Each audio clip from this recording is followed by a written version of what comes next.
Hola a todos. Sesión del 30 de mayo de 2025. Una sesión completamente desterritorializada. Estamos en el centro social ocupado La Rosa. Nos hemos quitado este vicio académico y nos hemos ido ahí a La Rosa a ver qué tal salía la sesión. Empezamos el tercer capítulo y tenemos un ejercicio textual, experimental que trae Claudia al final. Podéis bichear en la web 16mesetas.xyz. Tal vez encontréis ese jueguito y algunos más. Disfrutad de la sesión. Un beso. Bueno, hola. Nos tocaba a Juan Felipe y a mí presentar las sesiones del capítulo tercero, que en principio hemos leído entero, pero entendemos que puede ser que no. Pero bueno, como era más o menos cortito, a lo mejor algunas lo han hecho. Yo voy a empezar directamente y la semana que viene hablará Juan Felipe. Voy a empezar directamente. Bueno, una de las, creo que queda claro en este, me lo he escrito un poco porque me pongo muy nerviosa, pero bueno, creo que una de las preocupaciones más importantes de Deleuze en general y en este capítulo en particular se ve muy bien, es el pensamiento y el problema del pensamiento en general en la filosofía. Leo un trocito del prólogo a la lógica del sentido de Miguel Morey, en el que enuncia muchas preguntas seguidas sobre qué es pensar, que es un poco las preguntas que se hace Deleuze todo el rato.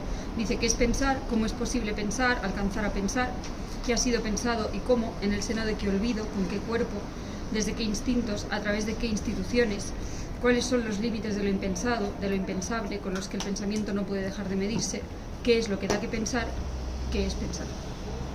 Bueno, entonces, en el capítulo tercero de diferencia y repetición, Deleuze se hace esta pregunta de manera explícita y trata de caracterizar lo que hasta ahora ha significado pensar, que es lo que él llama la imagen del pensamiento, la imagen clásica del pensamiento, la llamará luego la imagen dogmática del pensamiento, en definitiva, la imagen del pensamiento. Entonces, en este capítulo encontramos un análisis tanto de cómo opera esta imagen del pensamiento, como un esbozo de la tesis deleuziana de lo que sería un pensamiento sin imagen, que luego se va a desarrollar más adelante en los próximos capítulos, pero como que aquí, a través de la crítica que organiza en 8 postulados, pues ya empieza a verse cuál sería ese pensamiento sin imagen, o al menos cuáles serían algunos de los elementos. Como decía, se organizan 8 postulados el capítulo, y estos 8 postulados se pueden subdividir en 2 grupos de 4 postulados cada grupo. El primer grupo de 4 postulados tratarían de la noción técnica del sentido común, y con ellos Deleuze trata de responder a la siguiente pregunta: ¿de qué manera explica la filosofía tradicional cómo nos encontramos con un mundo de objetos susceptibles de ser juzgados? O sea, ¿cómo explica eso la filosofía tradicional? Y los últimos 4 postulados tratan sobre el sentido común en el lenguaje y se articulan alrededor de la siguiente pregunta, que es cómo cree la filosofía representacional o de la representación que el lenguaje es capaz de producir aseveraciones con sentido sobre el mundo. Yo me voy a centrar en los últimos 8 postulados porque hemos decidido darle la vuelta al capítulo, en los últimos 4, perdón, y la semana que viene Juan Felipe va a explicar un poco más los 4 primeros. Sé que a nivel explicativo es un poco confuso porque Deleuze es muy listo y tiene sentido explicar los primeros 4 y luego los últimos 4, pero yo me sentía más capaz de hablar de los 4 últimos, entonces, y me parece también divertido como intentar pensar al revés, como hace él con Platón, por ejemplo, entonces vamos a intentar. Voy a mencionar, sin embargo, el primer postulado, porque creo que es importante como tenerlo como marco de referencia, y el primer postulado es el postulado del principio o de la cogitatio natura universalis, que consiste en que la imagen del pensamiento presupone una buena voluntad del pensador y una buena naturaleza del pensamiento. Entonces, la tesis principal de Deleuze en este capítulo es que la imagen de pensamiento tradicional confunde la representación del pensamiento con el pensamiento mismo. De alguna manera es dogmática porque lo que hace es totalizar una cosa concreta de un tipo de pensamiento concreto, que sería el pensamiento representacional, y decir que todo pensamiento representacional es pensamiento, o que todo pensamiento es pensamiento representativo. Y hace una crítica muy interesante a Kant, porque dice que Kant no fue capaz de explicar la constitución del sujeto porque su noción de juicio ya presuponía al sujeto, entonces no podía explicar cómo surgía el sujeto, ¿no? Porque su forma de explicarlo ya lo daba por supuesto, ¿no? Y todo el rato nos está explicando en el capítulo que lo que pasa es que Descartes y Kant, por ejemplo, tratan de salir de los presupuestos objetivos de la filosofía, intentar pensar desde el sujeto mismo, pero lo que hacen es caer en presupuestos subjetivos que al final les sigue encerrando en esta forma de pensamiento representativo, etcétera, etcétera. Vale. Entonces, pensar en términos de juicio, dice Deleuze, que quiere decir ignorar que el fundamento de este tipo de pensamiento no puede ser entendido en los mismos términos. Es decir, Kant ignora que el fundamento del sujeto no puede ser el juicio y no lo explica, ¿no? Entonces, lo que quiere hacer Deleuze es explicar qué nos lleva a pensar, ¿no? ¿Cuál es la génesis del pensamiento? Si Kant y Descartes, cada uno a su manera, acaban explicando solo las condiciones de posibilidad del sujeto o de la experiencia posible del sujeto y del pensamiento, él quiere explicar las condiciones en las que surge, no solo las condiciones de posibilidad, digamos, regulativas o normativas, sino cómo se genera. No sé si me estoy explicando muy bien, pero bueno, espero que sí. Dice que esto, o sea, que el pensamiento, que la imagen del pensamiento haga que todo el pensamiento sea pensamiento representacional, es decir, que la totalidad del pensamiento sea siempre pensar de forma representativa, convierte a la imagen del pensamiento en dogmática, y por tanto que la crítica de Kant no es una verdadera crítica, porque las condiciones de una verdadera crítica, estoy citando a Deleuze en la página 215, y de una verdadera creación son las mismas: destrucción de la imagen de un pensamiento que se presupone a sí mismo y génesis del acto de pensar en el pensamiento mismo. Entonces, para Deleuze, la función del pensamiento está del lado de la guerra contra todo lo que no es pensamiento. El pensamiento no está hecho para legitimar situaciones, como hacía Kant, o para solucionar problemas, sino para disolver complicidades, para zanjar cuestiones. Así, este capítulo se articula en torno a la siguiente pregunta, que tomó prestada de Morey, que es ¿qué tienen que ver sentido común y pensamiento? Y si se da el pensamiento a partir de las verdades del sentido común o contra ellas. Y creo que ya a estas alturas ya sabemos que la respuesta es que pensar siempre es pensar contra algo para Deleuze. El pensamiento siempre es concebido como lo que surge de un encuentro, de la contingencia de un encuentro que fuerza a pensar. Y esto que fuerza a pensar no es algo que pueda ser pensado, porque eso sería caer en el dogmatismo que está intentando evitar, sino que es algo que, cito a Deleuze, solo puede ser sentido, que por tanto no puede ser subsumido bajo las leyes de la representación y del reconocimiento, sino que tiene que venir de más allá, de más abajo. Si hemos leído algunos trozos de la lógica del sentido, sabemos qué es este más abajo. Así, Deleuze piensa contra Kant, piensa contra Descartes, piensa contra Platón, pero también usa sobre todo a Kant y a Platón para pensar él mismo a favor de un pensamiento sin imagen. Lo que pretende, creo, en este capítulo es desquiciar todas las facultades, quebrar su concordancia y su acuerdo, porque su acuerdo está fundado en presupuestos subjetivos que, como decía, no permiten explicar la génesis del pensamiento desde otro lugar que no sea el pensamiento mismo. Y entonces, al principio del capítulo ya nos dice que lo que nos fuerza a pensar tiene que ser, pues como decía, algo distinto al pensamiento, su diferencia, algo que solo puede ser sentido. Entonces, me centro en los últimos 5 postulados y los enuncio tal como los enuncia él en la última página del capítulo, porque es de forma muy resumida y muy clara, entonces me parece que está bien.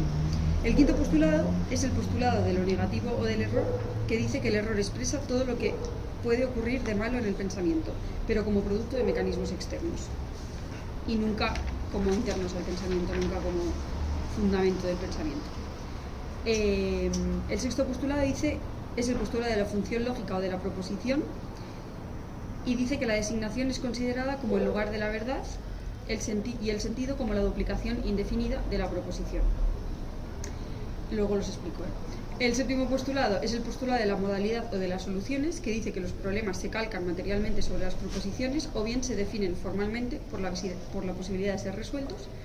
Y el octavo postulado es el postulado del fin o del resultado, el postulado del saber, que dice que la subordinación, o sea, que asume o defiende la subordinación del aprender al saber y de la cultura al método. Voy a entrar de lleno en el quinto postulado. Sé que esto está un poco desordenado, pero bueno. El quinto postulado, como decía, voy a volver a repetirlo porque, por si acaso, es el postulado del error, y dice que el error expresa todo lo que puede ocurrir de malo en el pensamiento, pero como si fuera externo al pensamiento.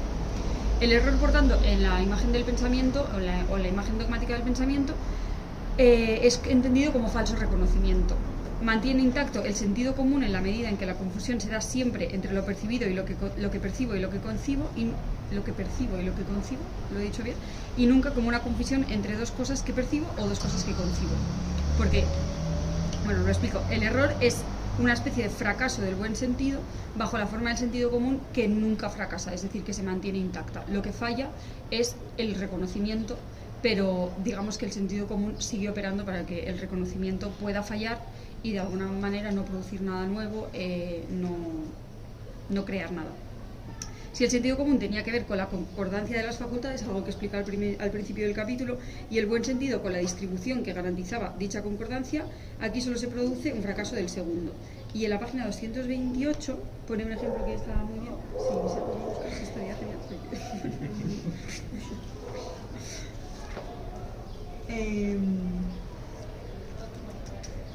Dice, porque si no puedo confundir dos cosas que percibo o que concibo, siempre puedo confundir una cosa que percibo con otra que concibo, o de la que me acuerdo, como cuando deslizo el objeto presente de mi sensación en el enagrama de otro objeto de mi memoria. Así ocurre cuando pasa Teteto y le digo, buen día, Teodoro. Esto es un error en la imagen del pensamiento.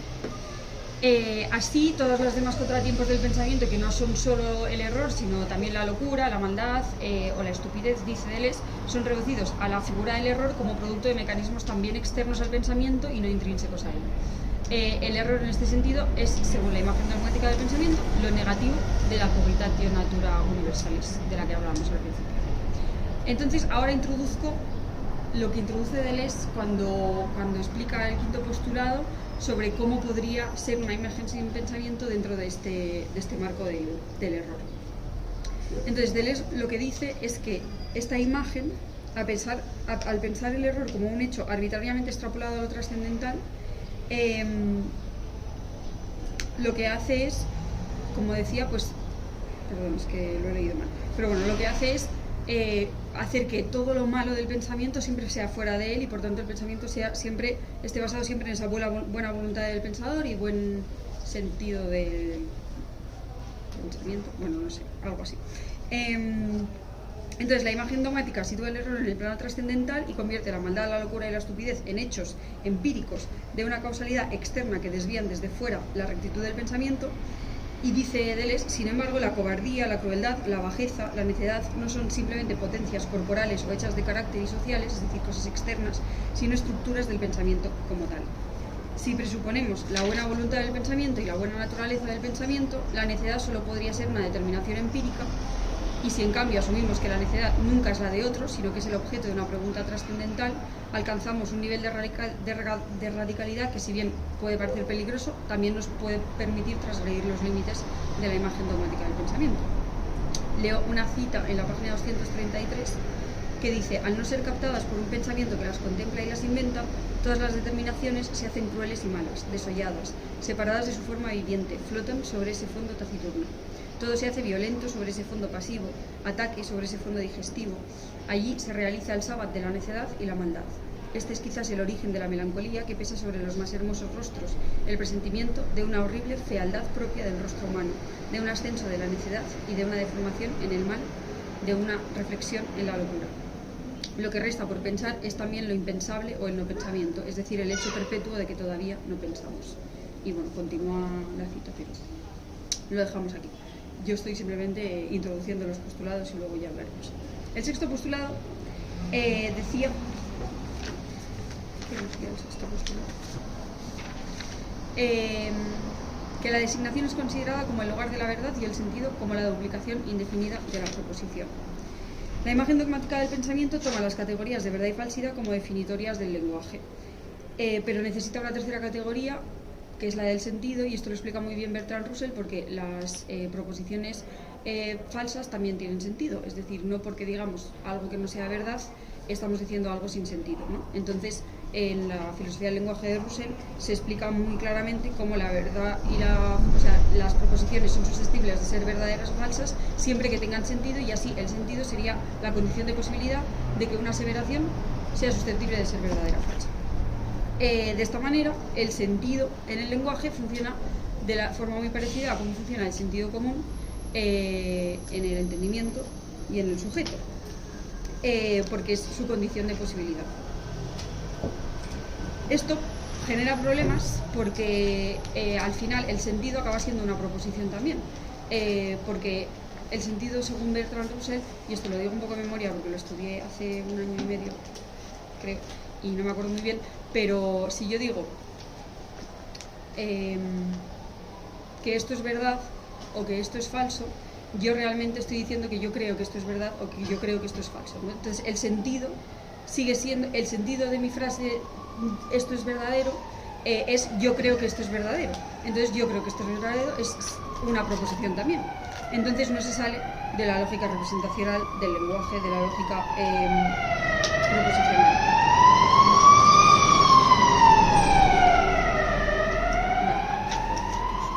Sí. Entonces, entiende Deleuze que el sentido en el lenguaje tiene 2 características bajo la imagen dogmática del pensamiento. La primera es que es abstracto y más amplio que las proposiciones con las que se relaciona, porque la condición siempre tiene que ser más extensa que lo condicionado, y que repite simplemente la estructura de la proposición en un nivel superior, que es lo que estaba explicando ahora, de que el sentido sigue siendo una proposición susceptible de ser verdadera o falsa, porque yo podría de hecho creer que esto es verdadero, podría no creerlo y estar diciendo una falsedad. Así el sentido no explica tampoco la génesis de lo verdadero y de lo falso, como el sentido común no explicaba la génesis del pensamiento. Solo los condiciona, de la misma manera que las condiciones de posibilidad de la experiencia, como decía, no explican la génesis de la experiencia. Entonces, introduzco cómo empezamos a ver aquí este pensamiento sin imagen en el 6º postulado. Ante esto, Deleuze propone distinguir entre el uso empírico y el uso trascendental del sentido. Dice que son cosas, que son usos de distinta naturaleza, y que eso es lo que falla en distinguir también, toda la filosofía que se plega sobre la imagen dogmática del pensamiento. Y leo una cita en la página 237 que dice: el sentido es lo expresado de la proposición. ¿Pero qué es lo expresado? Nadie debe asombrarse de que sea más fácil decir lo que el sentido no es que decir lo que es. En efecto, nunca podemos formular simultáneamente una proposición y su sentido. Nunca podemos decir el sentido de lo que decimos. El sentido, desde un punto de vista, es el verdadero elocuente, lo que no puede ser dicho en el uso empírico, aunque no pueda ser sino dicho en el uso trascendente. Lo que dará sentido a las proposiciones, entonces, es algo distinto a lo proposicional, responsable de la constitución y no solo del condicionamiento de la verdad. Y aquí empezamos a ver que la verdad en Deleuze es más producción que adecuación, es más creación que acuerdo entre facultades. Y aprovecho para recomendar un artículo de nuestro querido amigo Alejandro Romero que se llama Gilles Deleuze y la verdad de la verdad. Pechar las fuerzas. En la revista Logos. Está muy bien explicado. Entonces, bueno, vuelvo a leer una cita de Deleuze que lo explica también muy bien en la página 236, que dice: no podemos creer que lo fundado siga siendo lo mismo que era antes, cuando no estaba fundado, cuando no había pasado por la experiencia del fundamento. Es preciso decirlo, no se lo reconoce más. Fundar es metamorfosear. Lo verdadero y lo falso no concierne a una simple designación que el sentido se contentaría con hacer posible, permaneciendo el mismo indiferente a ello. La relación de la proposición, con el objeto que designa debe ser establecida en el sentido mismo. Atañe al sentido ideal ir más allá de sí hacia el objeto designado. Paso al 7º postulado. El 7º postulado decía, todo el rato pierdo los postulados, que los problemas se calcan materialmente sobre las proposiciones o bien se definen formalmente por la posibilidad de ser resueltos. Entonces, los problemas desde la imagen dogmática del pensamiento son entendidos como disyunciones de respuestas o soluciones, una de las cuales es verdadera. Tenemos posibilidades de que alguna sea verdadera y alguna lo terminará siendo. Dichas soluciones son proposiciones, otra vez, proposiciones con sentido susceptibles de ser verdaderas o falsas.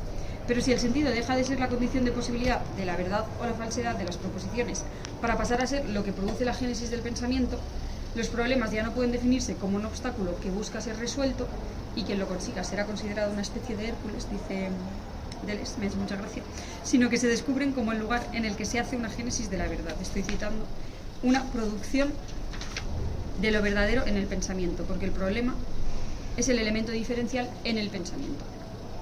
Esto era la página 247. Y entonces, para explicar esto, vuelve a hablar de Kant y se mete en el tema de las ideas trascendentales, que son Dios, alma y mundo. Estas son concebidas por Kant como exigencias de la razón, es decir, algo que la razón no puede no pensar, pero que sin embargo no puede conocer porque traspasa los límites de lo que racionalmente podemos conocer, de lo que legítimamente puede ser conocido por ella.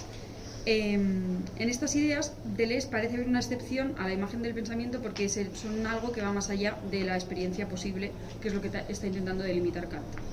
Y el propio Kant las llama conceptos problemáticos, algo que le interesa mucho a Deleuze porque habla de problemas sin solución, los llama falsos problemas. Entonces, bueno, como que está un rato ahí dándole vueltas al problema de las ideas trascendentales, algo que también tratará en el cuarto capítulo. Y sin embargo, Kant tampoco se salva de esta, porque según Deleuze estas ideas siguen siendo conceptos regulativos en la medida en que nos permiten introducir conceptos en nuestro sistema de pensamiento que no podrían ser encontrados en la naturaleza. Es decir, no podemos conocer a Dios, no podemos conocer todo lo del mundo, todas las cosas del mundo, no podemos conocernos a nosotros mismos completamente, el alma, no podemos...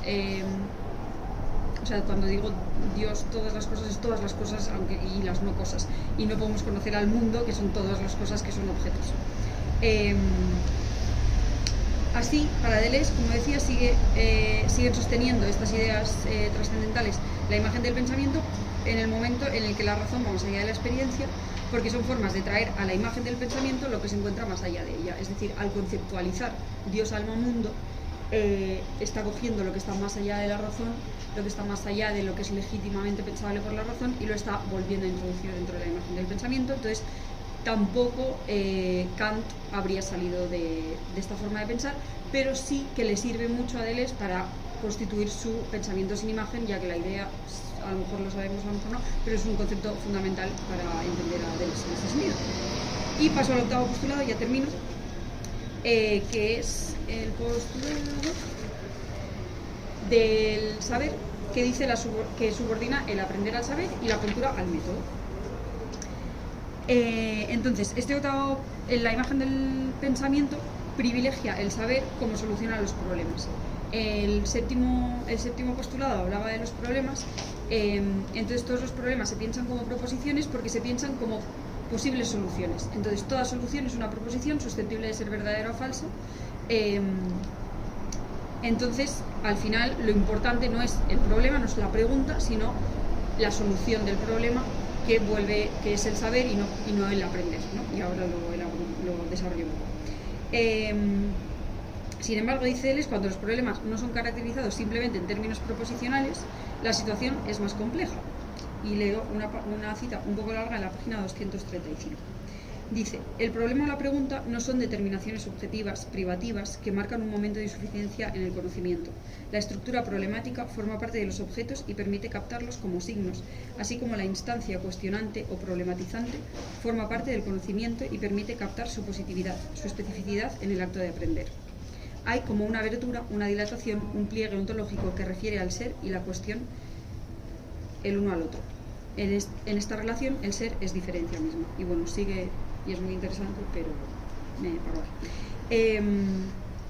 Este párrafo me ha parecido muy interesante porque tiene mucho que ver con Proust, creo, con el libro de Proust y los signos de Deleuze y con el aprendizaje de la recherche que el propio Proust describe, ¿no? Como que el aprendizaje siempre llega al final, que es cuando empieza el libro, y realmente no consiste, o sea, la recherche, el libro, su lectura y su escritura no consiste en saber nada, en solucionar el problema, sino en quedarse encerrado en el problema. Entonces, bueno, esto es para que luego lo hablemos si queremos. Sea como sea, todo esto nos devuelve a la idea de que Les quiere pensar el sentido como algo productivo y creativo y la verdad como algo productivo y creativo, y que por tanto está más abajo o más, sí, más abajo, ¿no? Más abajo de todo lo que lo que permite este pensamiento representacional.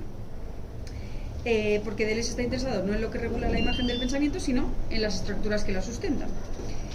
Entonces, una vez ha descrito la imagen de pensamiento como una forma de comprender el pensamiento que no nos permite entender cuál es su génesis, parece que puede pasar a pensar en qué consiste ese algo raro llamado pensar, y su objetivo sería una filosofía, cito en la página 205 al principio del capítulo, que no tendría presupuestos de ningún tipo. En lugar de apoyarse sobre la imagen moral, partiría de una crítica radical.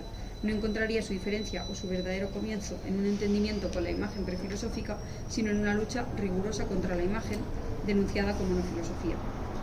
Entonces, bueno, sé que ha sido un poco desordenado, lo siento mucho, pero esta es mi presentación.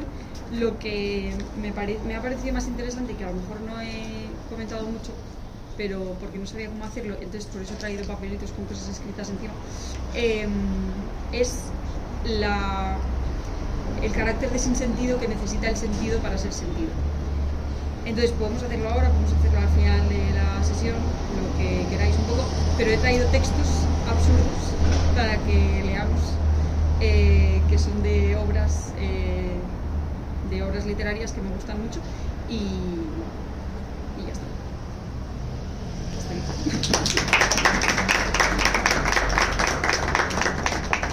Yo lo dejaría para el final, ¿no? Como para conocer ya el... Pero entonces hay que reservarse tiempo. Sí. No lo haríamos. Luego, ¿cuánto cuarto? ¿20 y sí, media? sí, no se le... O sea, como será algo... O sea, Bueno, el medio. Bueno, Claro. El día 3. De vez en cuando. no sé si me alargo mucho. Vale, pues abrimos turno de palabras si queréis. Podemos... orden.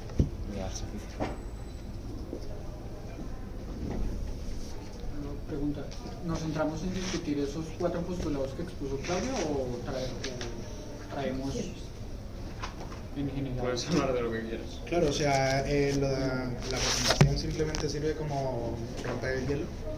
Si se le quiere discutir, apoyar o comentar, y si no, es el capítulo quien vertebra.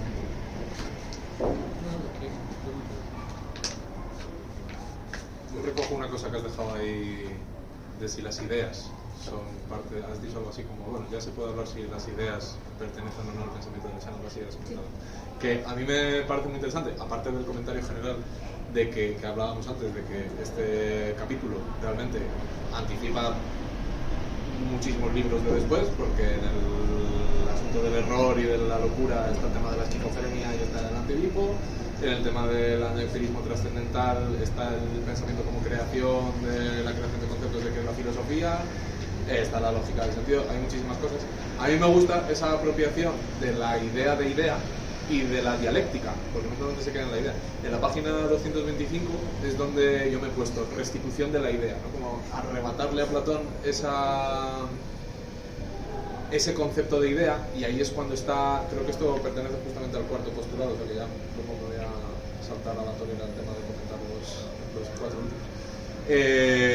Está hablando de que las facultades, después de un pasaje increíble en el que critica el pensamiento a partir de facultades concordantes, y dice que hay una descoordinación de facultades hasta el punto de que la imagen del pensamiento nos ha acostumbrado a pensar en ciertas facultades, entendimiento, o sea, intuición, entendimiento y razón, pero que igual hay incluso muchas otras, e incluso intuición, entendimiento y razón se pueden pensar de muchas formas distintas.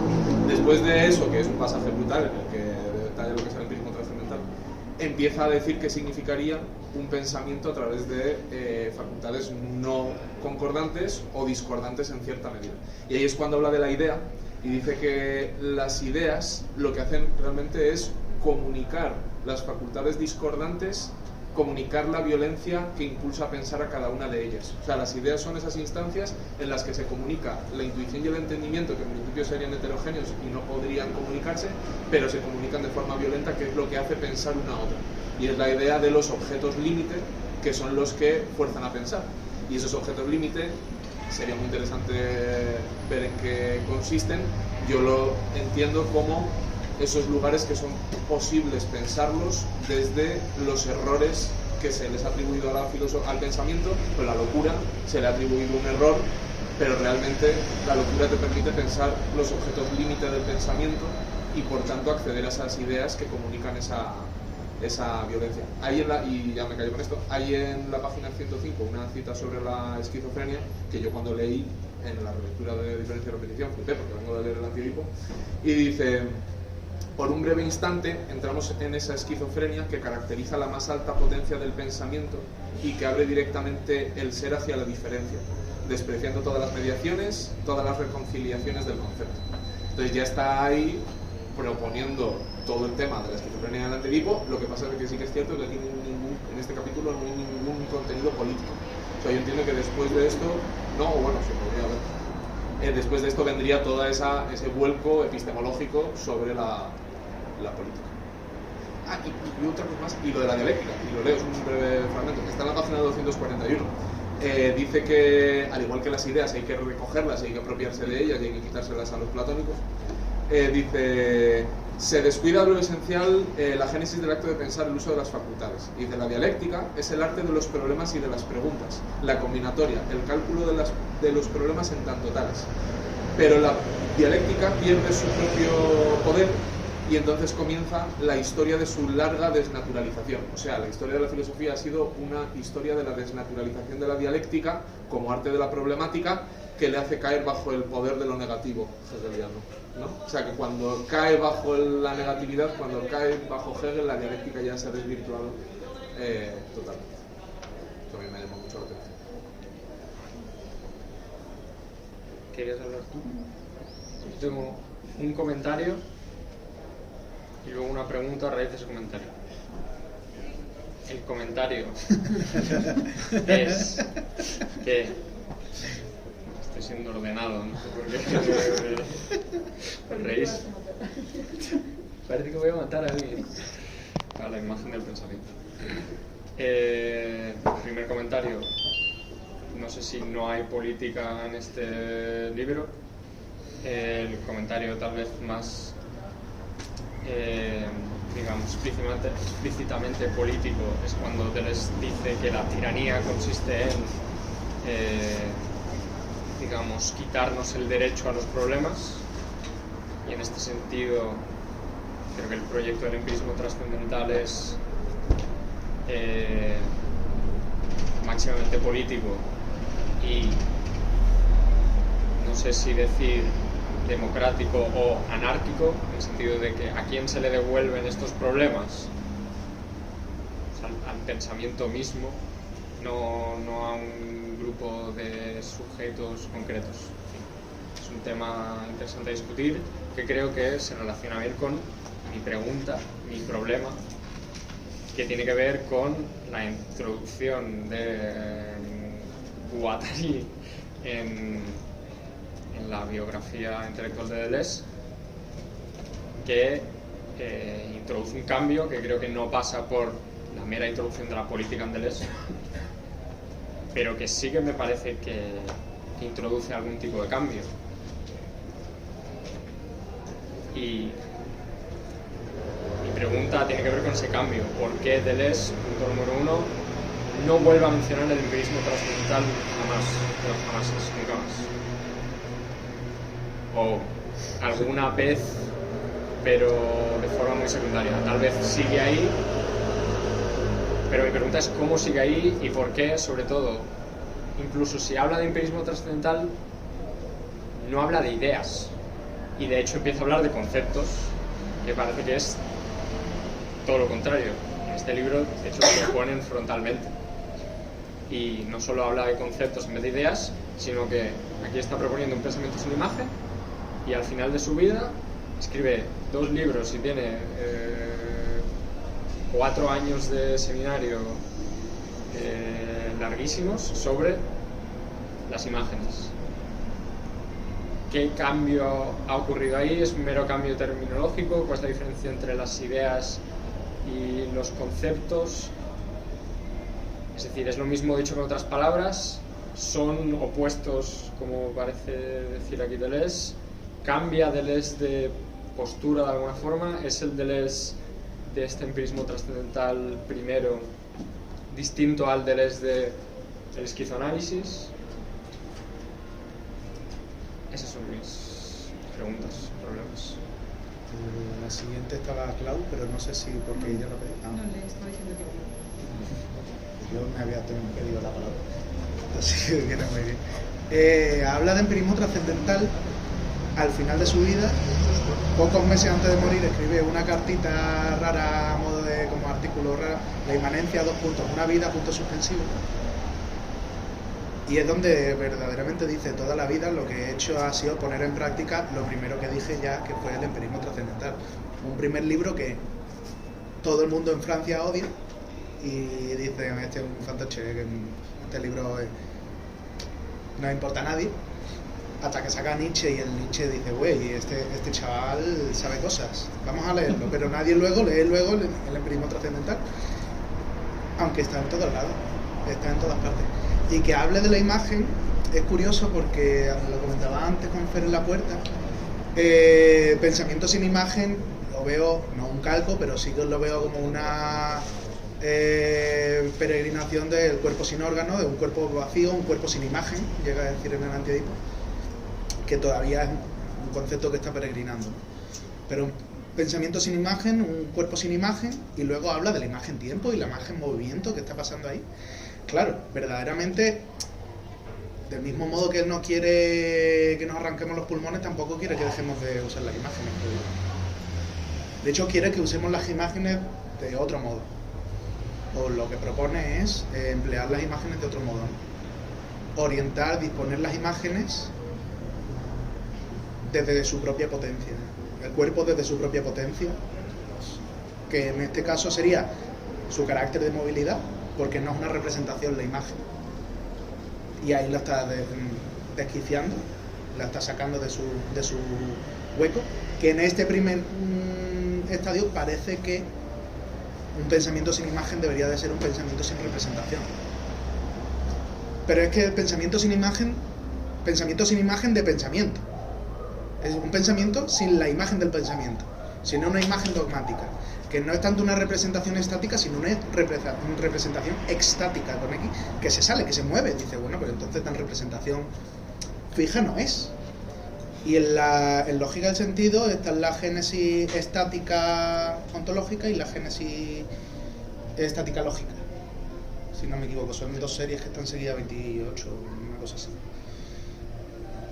Y verdaderamente hay una estaticidad de ciertas representaciones, pero es completamente aparente. Del mismo modo que pareciera que la dialéctica es estática, cuando verdaderamente propone una falsa estaticidad, que a lo mismo es un falso movimiento. Es decir, con todo esto hay una imagen que está vista desde otros focos, ¿no? Uno es desde la propia condición tradicional de lo que se comprende en la filosofía como filía, como una relación entre iguales, por lo tanto tengo la capacidad de notar cuál es esa imagen y vamos a construir de ahí un sistema, o vamos a construir de ahí unas meditaciones o cualquier cosa.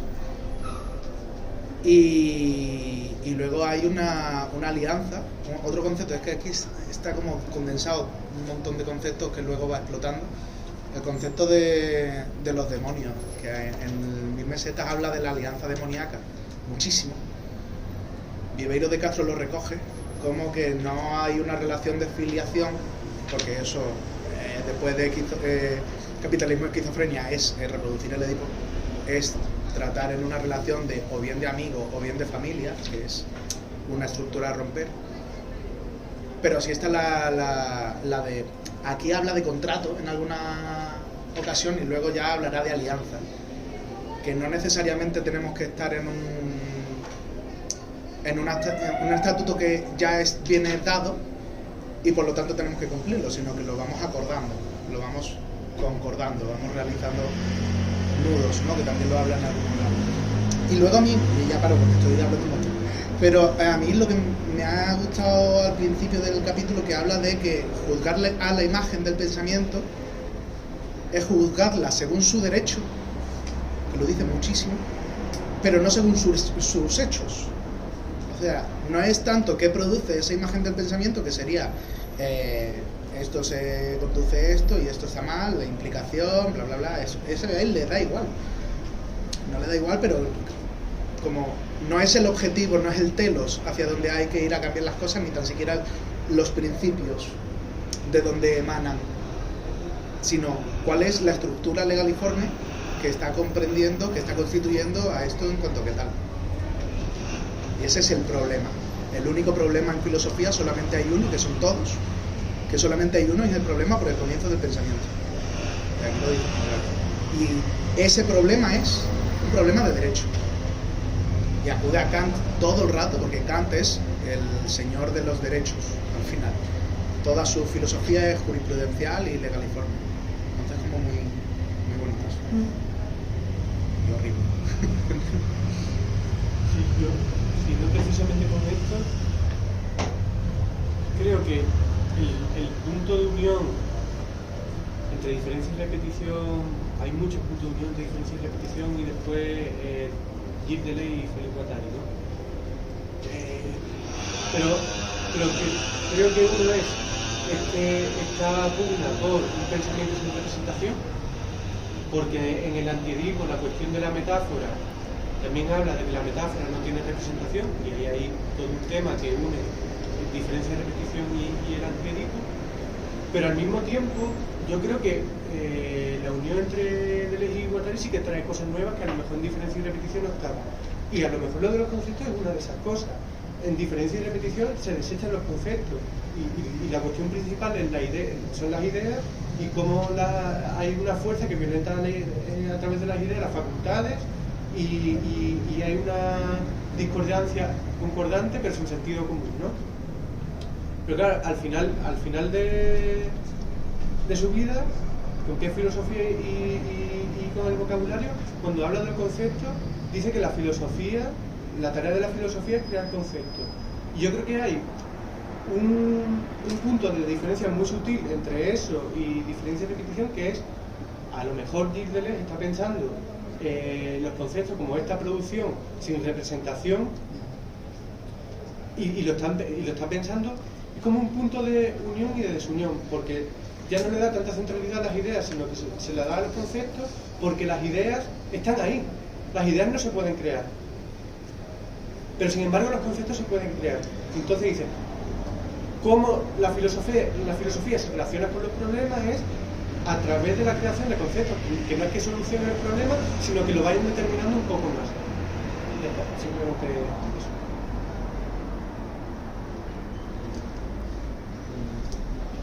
Voy a hacer un breve comentario.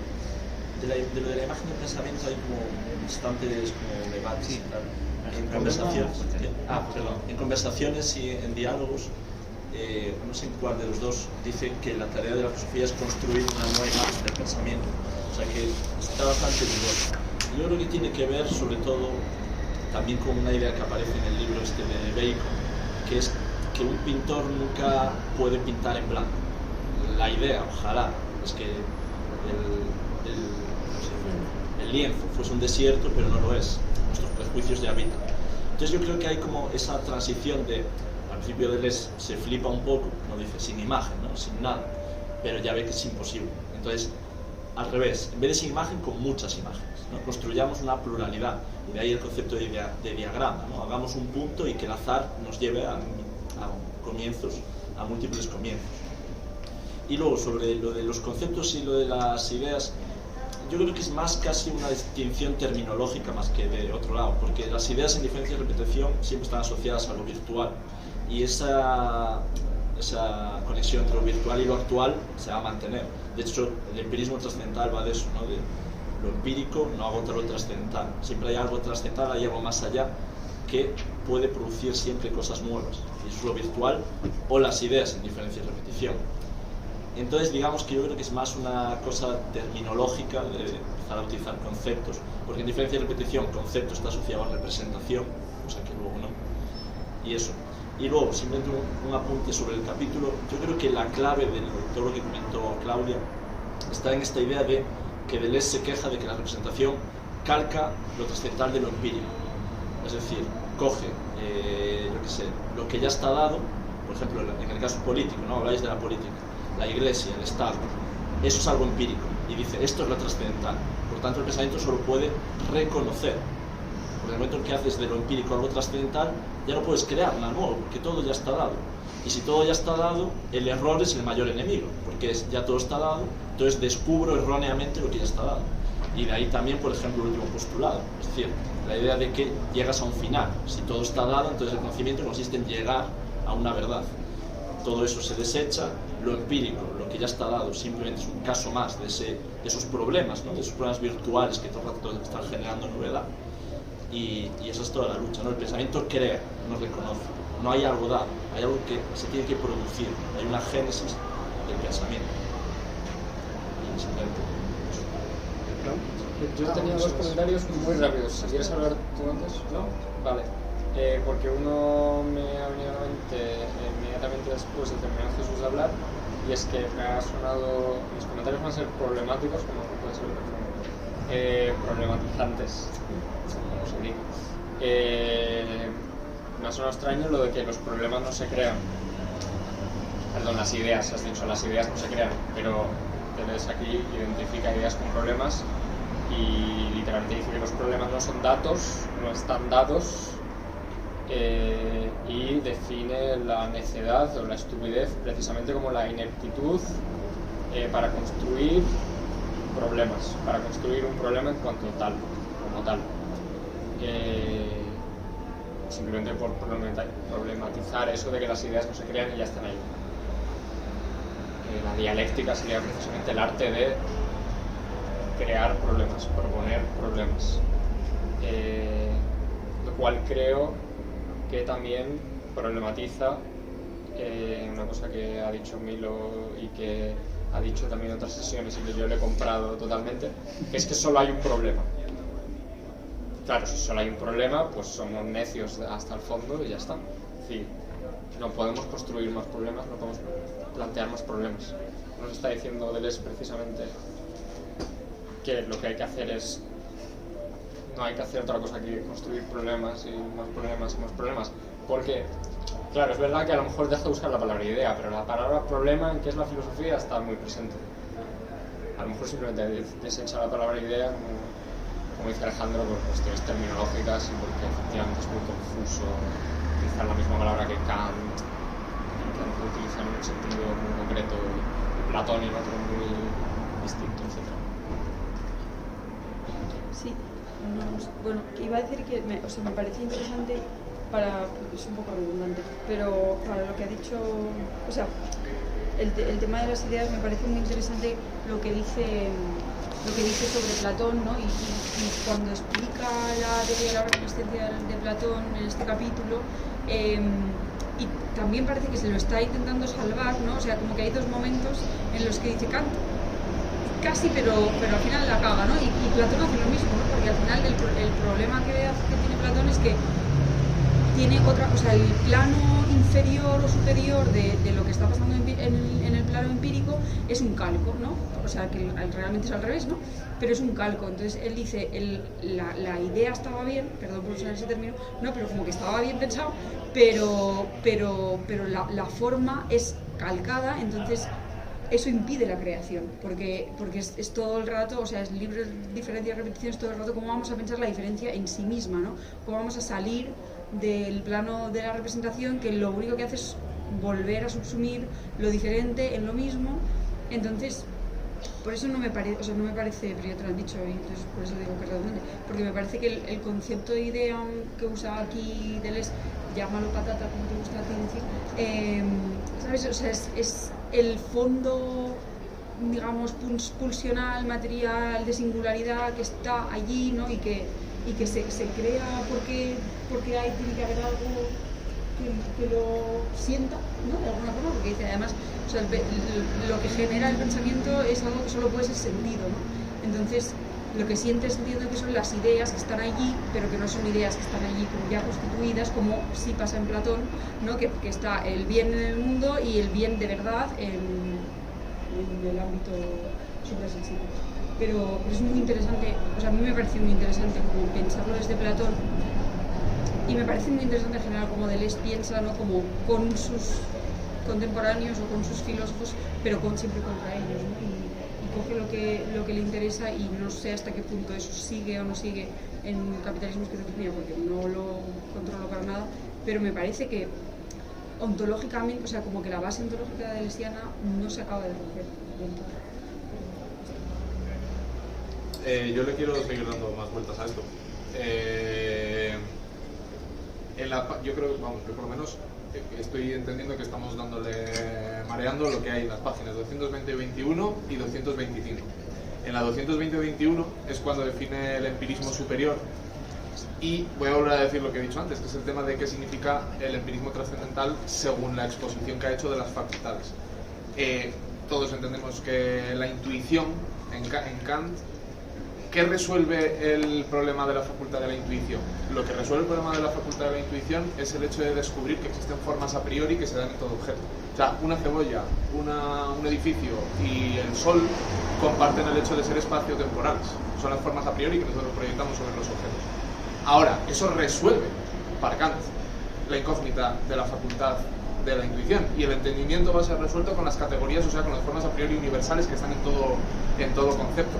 ¿Qué ocurre? Que Deleuze dice que realmente lo que hay que hacer es exactamente lo contrario, que es problematizar cada una de las facultades. Y hay una frase brutal que dice, en la página 120, es preciso llevar cada facultad al punto extremo de su desarreglo, en el que es como la presa de una triple violencia. ¿Cuál es ese punto de desarreglo de cada facultad? El punto límite en el que la facultad no puede acceder a ello. O sea, la intuición tiene que tratar de llegar a lo que es inintuible. Y cuando llega ese momento en el que alcanza lo que es inintuible, de repente pasamos a otra facultad cualquiera, en el que recorremos esa nueva facultad buscando con la violencia generada por la anterior facultad hasta llegar a lo inentendible, en el caso de que entendamos que la comunicación de la intuición es directamente con el entendimiento. Y entonces, en la siguiente página, la 221, bueno, aparte de decir que cuando hayamos alcanzado esta triple violencia, la facultad descubre la pasión que le es propia, es decir, su diferencia radical y su eterna repetición, su elemento diferencial repetidor, eso de el elemento diferencial repetidor de cada facultad, ¿no?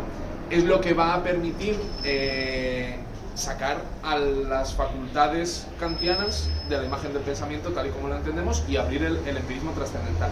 ¿Qué pasa? Que con esto se abren nuevas facultades. A mí me parece brutal el hecho de que, vale, sí, la imaginación, el imaginandum, el lenguaje, el locendum, pero dices tú, vale, pero no me digas palabras latinas que has calcado el nombre de la facultad.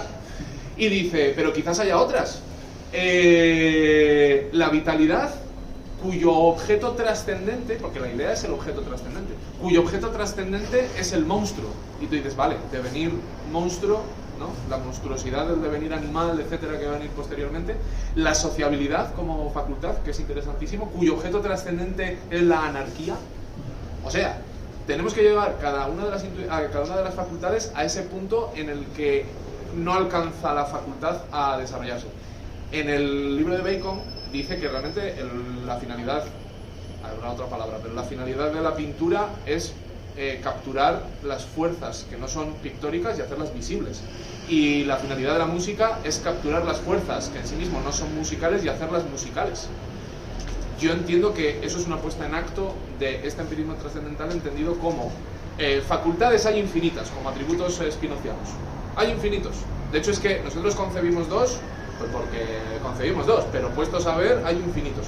Entiendo que consiste en llevar esos infinitos atributos, esas infinitas facultades, al punto en el que de repente aparecen llevándolas al límite, ¿no? O sea, y después las ideas, dice que son las instancias como objeto límite trascendente de cada facultad, capaces de engendrar en cada caso el objeto límite de cada facultad. Yo me quedaría, si quisiese hacer una especie de resumen rápido de qué relación hay entre ideas y conceptos, es que las ideas fuerzan a pensar,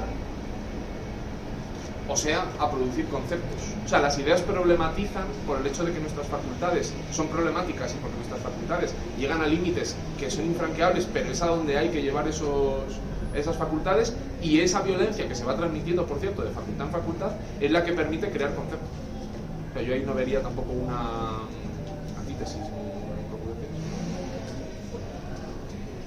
¿Qué? Que tiene que haber algo más allá, ¿no? Claro, el afuera... Porque si el pensamiento es siempre sobre sí mismo, Claro. es siempre la repetición. Pragmática, que es la meseta de la pragmática, yo también veo eso ahí. Siempre hay un extralingüístico que es lo que va a darle contenido a lo lingüístico y que es el loquendum este que dices, pero vale, ¿dónde está ese loquendum? Aquello que es inefable. Hay un acéfalo en cada pensamiento, hay un afásico en cada palabra. De hecho, puedo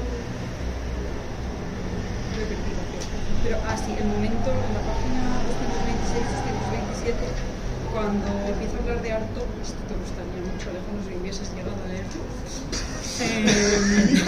El palo no era para nada necesario, encima siendo grabado. Pero ha estado bien.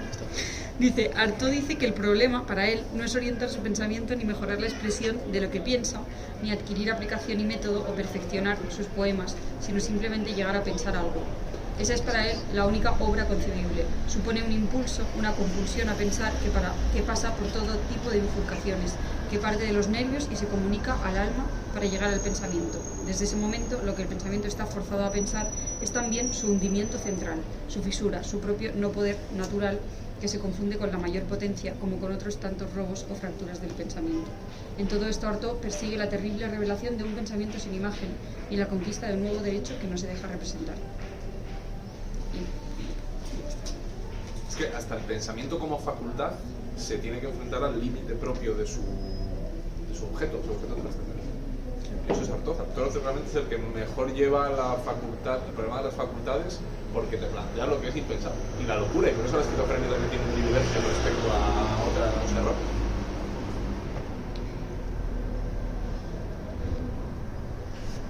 De hecho es muy sencillo cuando lo ves, que te lo explican los grandes titanes de la filosofía, que están pensando lo que siempre se ha pensado de una manera que parece diferente, pero en realidad están pensando lo mismo de manera semejante, ¿no? Que es lo que están criticando. Incluso la propia noción de crítica llega a decir de Kant que lo que está postulando es volver a decir lo mismo pensando en lo semejante. Cuando yo digo lo de que solamente hay un problema y todo, ese problema solo es uno que engloba a todos, es la estructura del rizoma. Solamente hay un rizoma. No podemos decir que hay muchos, solamente que hay muchos en sus modos de disposición. Que hay muchos que vuelven a estar conectados. Al final uno deviene dos, pero dos deviene uno. O sea, es un n-1, una sustracción. Hay millones, hay infinitos, pero entonces sería inconcebible poder operar sobre ningún tipo de disposición del cuerpo. Hay que sustraer en su cantidad simplemente por una opción útil. Y esto es muy chulo lo que también comentáis, esto simplemente era en defensa, porque creo que a Sebas también le hemos comentado alguna vez que también no. Pero bueno, es que en lógica del sentido es gracioso, ¿no? Lo primero lo de Artaud, que aquí traiga a Artaud, diciendo, Artaud es el que dice, primero pensar sin imagen, y dice, bueno, pero es que en la lógica del sentido dice, Artaud es el primero que, la primera vez que lo dice Deleuze, primero que dice, arranquémonos los órganos son los enemigos del cuerpo. La primera vez que lo dice es en lógica del sentido, o sea, cuerpo sin órgano, imagen pensamiento sin imagen, actitud o acción sin automatismos, ¿no? Es desarticular cuáles son los preceptos que hay contenidos en el pensamiento, porque estamos pensando el pensamiento mismo, buscando una verdad, una solución, una disolución, una solución de los nudos, ¿no? Tirar del nudo y que quede la cuerda libre. Y había, no sé si lo llegué a apuntar, no lo llegué a apuntar, lo tengo en el cuaderno. Había en parte es lo que ha dicho también Fer, ¿no? Esto de pensar no puede ser sino pensar lo que no se ha pensado, es decir, lo impensable hasta que se piensa, que es verdaderamente pensar el afuera, asimilarlo, y una vez ya está componiendo el dentro, esto lo he dicho durante muchas sesiones, ¿no? El volver a pensar el afuera. El nomadismo, que es lo que también es un movimiento de enfocarnos hacia lo inexplorado, ya lo he explorado, pues vuelvo de nuevo. El comienzo del propio libro es, en el prólogo, en el prefacio, voy a escribir sobre algo que no sé, porque entonces no podría escribir sobre ello, ¿no? Es desarticular cuáles son los automatismos sobre todo ello, que es lo que no hacen los catedráticos cuando dicen voy a hablar de todo lo que sé. A nadie le interesa, ¿no? Verdaderamente lo que... O, perdón, el tema de la imaginación, que a mí es una de las cosas que me tocan, ¿no? Que dice, no habrá un imaginandum que articule verdaderamente la imaginación y que no esté subordinada a los regímenes de organización del entendimiento, de totalización de la razón. Es decir, no hay una potencia en sí de la imaginación de provocar, de promover posibilidades por ella misma. El sentido, no habría, bueno, el sentimiento, ¿no? Habría un sentidum, algo así también, sentindum, o algo así. Lo dice uno detrás de otro. Hay todas estas preguntas que verdaderamente es la misma pregunta todo el rato. No hay algo que provoque que esto se desencaje. Y lo estamos reteniendo y molestando. La pregunta que me surge y ahora Tenemos un pequeño inciso. Ahora. Hay una pregunta por ahí. Es una tontería. Es por si alguien quiere beber algo. Esa pregunta. Ha salido de ahí, Sí, con no, las no de mí. cervezas en Ha concreto. Es salido que he de ahí, visto no, hacer no de con mi una boca. litrona y me ha entrado antojo. Si alguien quiere cerveza... pues levantarla. No, hay cerveza aquí en la rosa, por eso que si alguien quiere... O sea, yo voy a bajar a por 2. Puedo pagar 2, no puedo pagar más. Claro. Pero Bueno, bajamos vale. alguna más. Espera, apuntamos. Seguid discutiendo. También, somos tres. Vale, vamos a hacer. Seguid discutiendo. Que levanten la mano quien quiera beber algo y ya está. Tú sin alcohol, ¿no? Voy a bajar igual. Ah, vale. ¿Que somos 6? Vale, yo llevo. Venga, seguid, perdonadme, chicos. La pregunta que me surge, porque hoy solo me surgen preguntas, para rizar más el rizo y ver si llegamos a algo. Llevo yo ahora. Claro, si asumimos que, de acuerdo, las ideas son los problemas, las ideas es lo que fuerza a pensar. No exactamente no lo dice así, ¿verdad? Dice que hay otra cosa, un signo que fuerza a la intuición a moverse, fuerza violentamente a la intuición a moverse, de eso a otra facultad, así así, hasta llegar a la constitución del problema que comunica a todas las facultades. En fin, si aceptamos lo que ha dicho Fernando antes, de que de acuerdo, algo nos fuerza a pensar, y eso que nos fuerza a pensar lo que hace es forzarnos a producir conceptos, y aceptamos lo que dice Deleuze aquí, es que los conceptos son, dicho mal y pronto, representacionales. Entonces no estamos de alguna forma renunciando al proyecto inicial de Deleuze, que es pensar la diferencia en sí misma. Está Deleuze diciendo, voy a intentar pensar lo impensable. Coño, es impensable. Luego pensar lo impensable siempre me va a llevar a lo mismo de siempre, que es pues, más conceptos, más representaciones. De tal forma que se multiplican los conceptos, se multiplican las imágenes. Ya no hay una imagen dogmática, ¿de acuerdo? Ya no hay un concepto válido para cada intuición, como pretendía de alguna forma Kant. Se multiplican los conceptos, se multiplican las imágenes. Mi pregunta ¿es eso lo que ocurre? Segunda pregunta, ¿no es eso renunciar a pensar la diferencia en sí misma?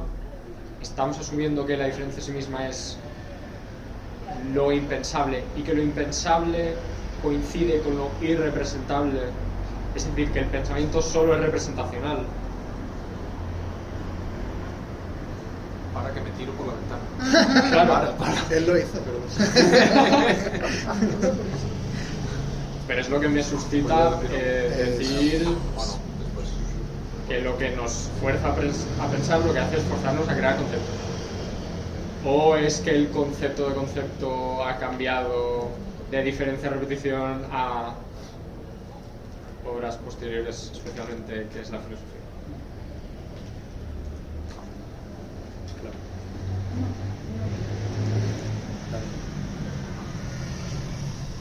Yo creo que debería seguir esta línea, aunque a lo mejor no lo hago, pero mi intención es seguirla. Yo creo que la diferencia, hay un pasaje aquí, lo que pasa es que soy muy anárquico y nunca señalo nada. Hay un pasaje en el que carga contra los re del reconocimiento, de la representación. Entonces, yo creo que sí, él dice que el pensamiento evidentemente producirá concepto y un pensamiento producirá una imagen, pero la clave está en ese producir, que no sea un reproducir, ni sea un reconocer, sino que sea un producir a partir de estructuras que no estén ya dadas de antemano. Entonces, esta imagen contra la que está cargando aquí es una imagen que no se produce, sino que únicamente se reconoce, porque ya está dada de antemano. Es la única, es la autoritaria, ¿no? La tirana, y entonces todo el mundo pasa por ahí y viene a decir que toda la historia de la filosofía está dándole vueltas todo el rato a lo mismo, porque al final solo hay una imagen. Entonces sí, hay que producir nuevas imágenes.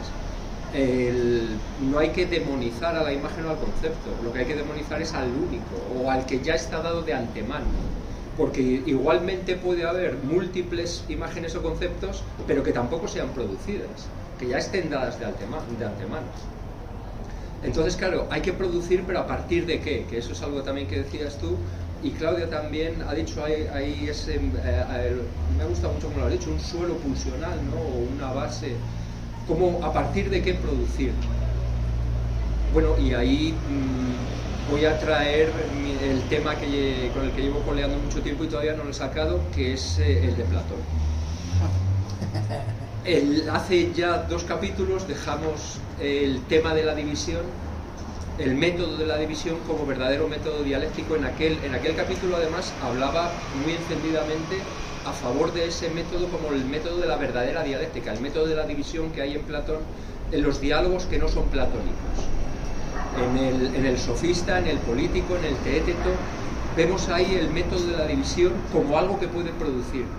Porque en el método de la división lo que no está habiendo es una comparación, no hay un símil, no hay una idea preconcebida a la que deba participar la materia, sino que directamente se presenta la materia y es en la propia materia en la que se busca la producción. Entonces, el método de la división consiste en que precisamente hay cosas en las cuales debe producirse algo y debe irse seleccionando. Hay pretendientes que están en pugna y solo uno de ellos puede ser un verdadero pretendiente, pero no un verdadero pretendiente porque la verdad esté de antemano, sino porque es en la lucha de los pretendientes donde se va a ir construyendo esa verdad, esa imagen, ese concepto. Y dice que ese es el verdadero método de la dialéctica, pero que al final Platón no llega hasta sus últimas consecuencias, porque lo que hace es introducir el mito como una especie de reminiscencia a la cual nos va a remitir, pero que si no hubiera dado ese último paso en el cual reintroduce el mito, en el propio trabajo con las cosas que se presentan, pero se presentan en sí mismas, sin ser reconocibles, sin ser representables, sin que vengan a decirnos nada más que lo que ellas tienen, a lo que nosotros podamos producir en ellas. No sé si me he ido mucho.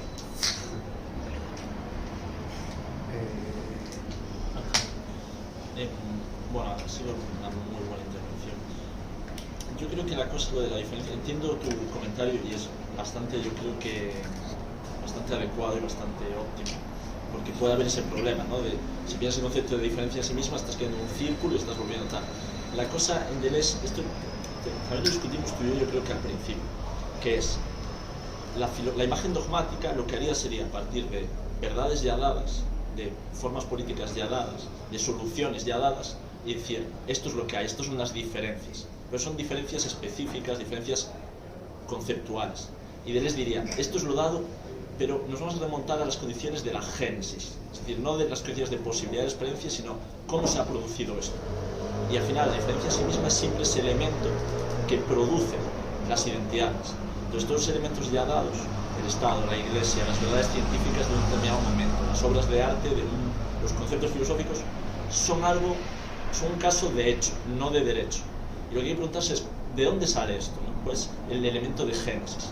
El elemento de Génesis, el que llega de Deleuze, y ahí se puede discutir si estamos de acuerdo o no, es siempre lo virtual, la idea, un elemento diferencial. Siempre es la diferencia lo que genera la identidad. Es como una inversión. Es que en la filosofía tradicional parte de identidades ya dadas y se pregunta, ¿no? Se asume que son como las diferencias. Y empirismo trascendental quiere decir eso solo. Quiere decir, vale, somos empiristas. Deleuze obviamente es empirista en el sentido de que no piensa otro mundo que no sea este, piensa la pura inmanencia, pero es trascendental. ¿Y trascendental qué quiere decir? Que lo empírico tiene unas condiciones de Génesis. No asumimos lo empírico y ya está, sino vamos a remontarnos de este mundo inmanente a sus condiciones de producción, cómo se produce la experiencia. Y ya por último, también otra cosa que discutíais ahí con Jesús y tal, sobre si los problemas son creados. Eso también tiene tela, porque si asociamos los problemas con las ideas y las ideas con lo virtual, si nosotros decimos que creamos las ideas, estamos ya presuponiendo un sujeto que es origen de la experiencia.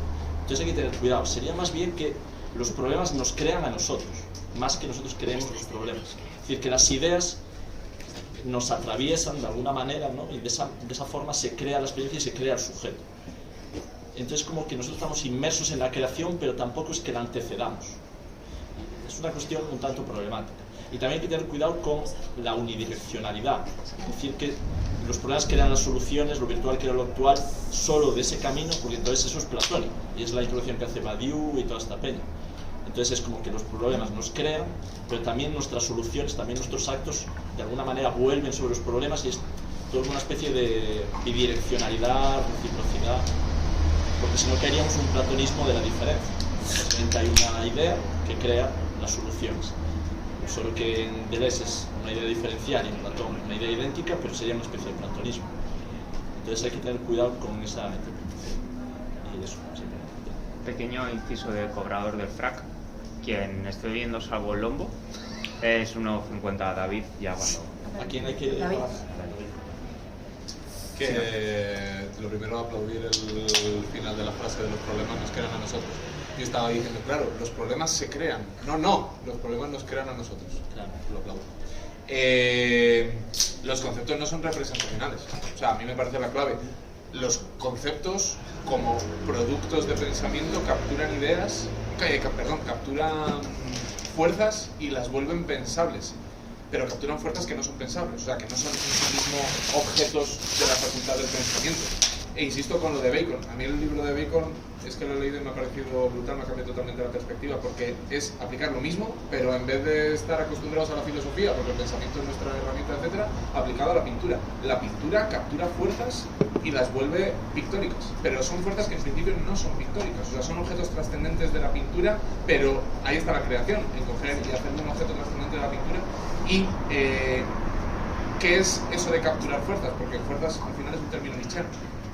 Los conceptos capturan lo virtual, pero lo mantienen virtual. El juego que hace que es la filosofía entre plano de inmanencia, personaje conceptual y concepto, pues tiene su propia lógica interna pseudoescolástica de esto va para allá y te tienes que aprender más o menos como todo el proceso para entender qué significa crear un concepto, pero al final un concepto captura virtualidades, o sea, virtuales, está en el mundo de lo virtual y como tal captura elementos diferenciales. O sea, no está representando elementos diferenciales y sometiéndoles a la identidad, sino que en principio un concepto y no otra palabrita que habría para el sometimiento de la diferencia a la identidad. Los conceptos son formas de traer de esa problemática, de esa idea trascendente, capturas que en principio no deberían estar capturadas, y por eso es una producción, porque estás tú cogiendo y recopilando y anudando aquellos elementos diferenciales que responden a un problema en concreto.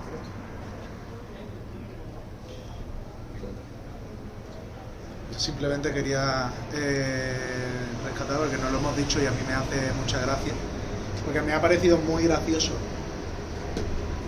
literalmente gracioso, cómo lo pone en varias partes sin citar, y en unas directamente pone cita y no lo cita, simplemente pone entre paréntesis, O sea, lo leo, ¿no? Dice la 234. Pero ese no pensado ha llegado a ser la forma empírica necesaria bajo la cual el pensamiento en el yo, fisurado, piensa finalmente el cogitandum, es decir, el elemento trascendente que solo puede ser pensado. Paréntesis, comillas. El hecho de que todavía no pensamos, comillas. O, ¿qué es la necedad? Paréntesis. El hecho de que todavía no pensamos, no sé si me lo estoy inventando o es una frase literal de Heidegger, de qué significa pensar, en el que dice, la ciencia no piensa, pero no solo la ciencia, no te creas chulo. Tú tampoco. El problema es que todavía no pensamos. Y esto le estoy diciendo, pero tú eres tonto. Okay, y me ha hecho mucha gracia. No, pero eso no lo valora positivamente. No lo valora positivamente el texto. El modo en el que lo está planteando Heidegger, todo el capítulo lo desmiente. El libro de qué significa pensar, el capítulo de la imagen del pensamiento, a mi modo de ver, lo destroza. Sí. O sea, el libro de qué significa pensar está proponiendo que solamente podemos pensar no sé cómo lo dice, ¿no? Lo que es posible, lo que merece de ser pensado. Una cosa así era. Es decir, solamente podemos pensar ciertas cosas. Y Deleuze está diciendo, solamente pensamos ciertas cosas y nos quedamos a pensar esas ciertas cosas. Pero la gracia de que pensemos es que podemos pensar más allá de ciertas cosas. Pero, ¿no crees que lo que merece de ser pensado Heidegger también es eso? Justo eso Es iba a que decir. Yo no lo sé. Él dice que lo que Heidegger hace es remitir a un origen, y ahí es cuando la lía, cuando dice que hay un origen Justo. único para Claro, las- de hecho lo que está haciendo es que a nivel Heidegger estaba lenguaje. encaminado a la ontología de la diferencia, pero que la caga. Sí, pero porque en el modo podría ser lo mismo, quizá lo es, ciertas lecturas. Yo en el que veo que no, pero puede ser. Habría que leer también ahora qué significa pensar, que es para echarle un rato. Maravilloso texto. Sí, horrible. A medio camino, a caballo entre Nietzsche y lo que le da la gana a él también un poco, pero bueno. Eso son otras historias. El plan. Fundamentalmente hay un problema del lenguaje en Heidegger a la hora de pensar ciertos aspectos, porque estamos inmersos en el lenguaje de la metafísica y no podemos pensar más que aquello, o sea, no podemos pensar. Y él propone que pensar significa pensar lo que se merece de ser pensado, que es aquello que no pensamos. Es decir, no estamos pensando. Y Deleuze yo creo que no, en ningún momento dice que no estamos pensando, dice que lo único que hacemos, de hecho, es producir pensamiento, es producir sensibilidad, es producir vida, es producir. Pero y su pregunta no sería tanto por el origen como en de qué manera esa producción se está desplazando a que no caiga sobre lo mismo. No sé si se podría defender desde Heidegger eso. A mí me cuesta, pero no lo sé. Yo creo que se podría defender, pero bueno, es otro debate al que se podría entrar, pero yo creo que hay, es decir, desde luego Heidegger hay un límite en el lenguaje en tanto que metafísico, y siempre se está sobre ese límite, y Heidegger cae una y otra vez en ese límite y es muy complicado. Pero es verdad que yo creo que cuando Heidegger habla de lo que merece ser pensado, ahí está proponiendo que precisamente lo que merece ser pensado es lo que no se ha pensado, que en cierto sentido es lo que está diciendo Deleuze con la imagen del pensamiento, en cierto sentido. Ahora bien, hay que ver cómo Heidegger entra en las cuestiones del origen y lo que es propiamente pensamiento, y en el Denken de Heidegger y todas estas movidas. Pero si se hace una lectura de Heidegger un poco a contrapelo, incluso se puede ver que en Ser y Tiempo la analítica existencial no funciona, y que lo que hay es otra forma de pensar la experiencia poética. Pero bueno, esto es lectura derridiana de Ser y Tiempo y esta movida. Pero yo creo que sí, que se podría llevar por... Que creo que Heidegger es una figura que no es tan fácil de decir, metafísico y ya está, ¿sabes? No, pero ves, por ejemplo, y ya para el diálogo, pero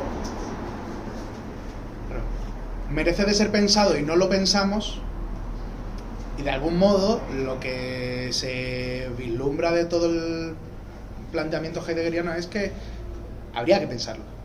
Y Deleuze dice, claro, pero es que en el momento en el que lo has pensado ya hay que pasar a otra cosa. las palabras de Carroll. La gracia es pensar el sinsentido, porque ahí es donde no encontramos ninguna designación monolítica. En Heidegger habría simplemente que desplazar la imagen y proponer otra.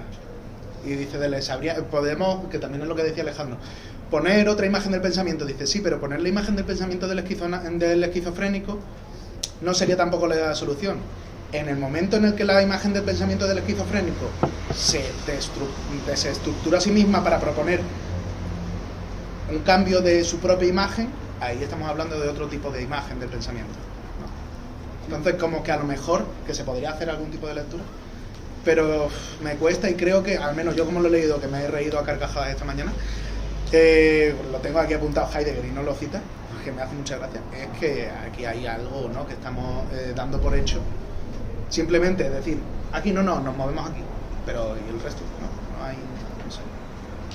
Lo cita en algún momento. Sí, lo cita, pero en esa frase, esta frase, el hecho de que todavía no pensamos... Esa frase la cita, como dice, esta frase viene de Heidegger. Lo dice en una... En la página 222 y 223 es donde cita, dice: uno recuerda los profundos textos de Heidegger en los que muestra que mientras el pensamiento continúa cerrado al presupuesto de su buena naturaleza y de su buena voluntad, bajo la forma del sentido común, de una ratio y de una cogitación natura universalis, no piensa en absoluto. Y después dice, el pensamiento solo piensa constreñido y forzado en presencia de lo que da que pensar, y cita abajo y dice: Heidegger, ¿qué significa pensar? Es cierto que Heidegger conserva el tema de un deseo, de una filía, de una analogía, o mejor, de una homología entre el pensamiento y lo que hay que pensar. O sea, no hay una violencia de lo último no pensable, que es lo que fuerza a pensar. Es que conserva el primado de lo mismo, etcétera. Dice, Heidegger no renuncia a lo que llamábamos antes los presupuestos subjetivos, una comprensión preontológica e implícita del ser, aunque, precisa Heidegger, el concepto explícito no deba desprenderse de ella. O sea, siempre mantiene un origen, antes lo comentaba diciendo que remite a un origen en el que lo no pensado está más allá primero de Platón, luego se va a Parménides y Heráclito, pero siempre va a haber un lugar donde se encuentra ese límite y no está en la propia facultad de pensar, sino que, o sea, tiene que estar más allá, por eso es pragmática. El texto de la pragmática de Luis Mesetas. Entonces, siempre le rinde homenaje a Heidegger, siempre está ahí como en deuda con él, pero en el último paso Heidegger se reconduce a esa preidea del ser, esa burdoxa, que siempre va a mantener ese calco al final sobre lo que significa pensar. Yo tengo preguntas sobre todo. Porque claro, bueno, voy a entrar en un proceso de Heidegger y luego voy a ir a otra cosa, pero Heidegger habla del impensado.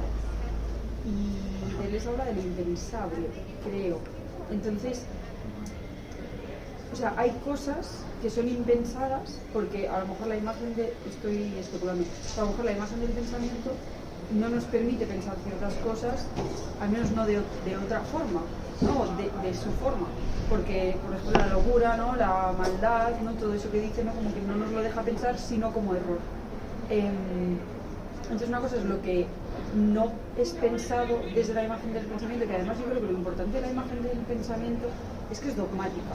O sea, no es problemático que exista el pensamiento representacional siempre que no sea la única forma de pensar, porque obviamente necesitamos representarnos cosas para vivir en el mundo y para relacionarnos con las personas, pero que todo pensamiento sea pensamiento representacional es lo que yo creo que a Deleuze le parece más problemático, porque implica que hay cosas que dejan de ser pensadas desde otro lugar y por tanto deja de existir la posibilidad de la creación, de la diferencia, pero creo que luego, o sea, como que sigue existiendo la diferencia entre lo impensado y lo impensable, porque lo impensable, si nos agarramos a las barandillas del empirismo trascendental, siempre tiene que estar ahí lo impensable, porque tiene que ser algo, o sea, tiene que haber algo distinto al pensamiento, algo que no puede ser pensado para que el pensamiento pueda pensar, para que pueda generarse el pensamiento. El pensamiento no se puede generar desde sí mismo,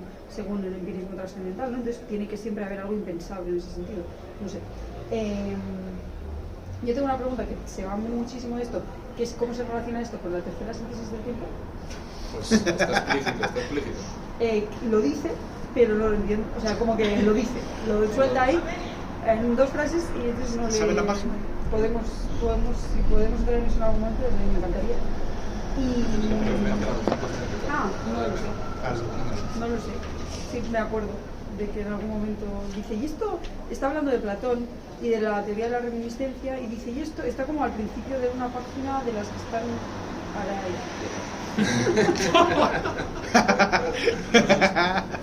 Oye, es un buen dato. Hay feeling. Hay una página de las que está a la izquierda.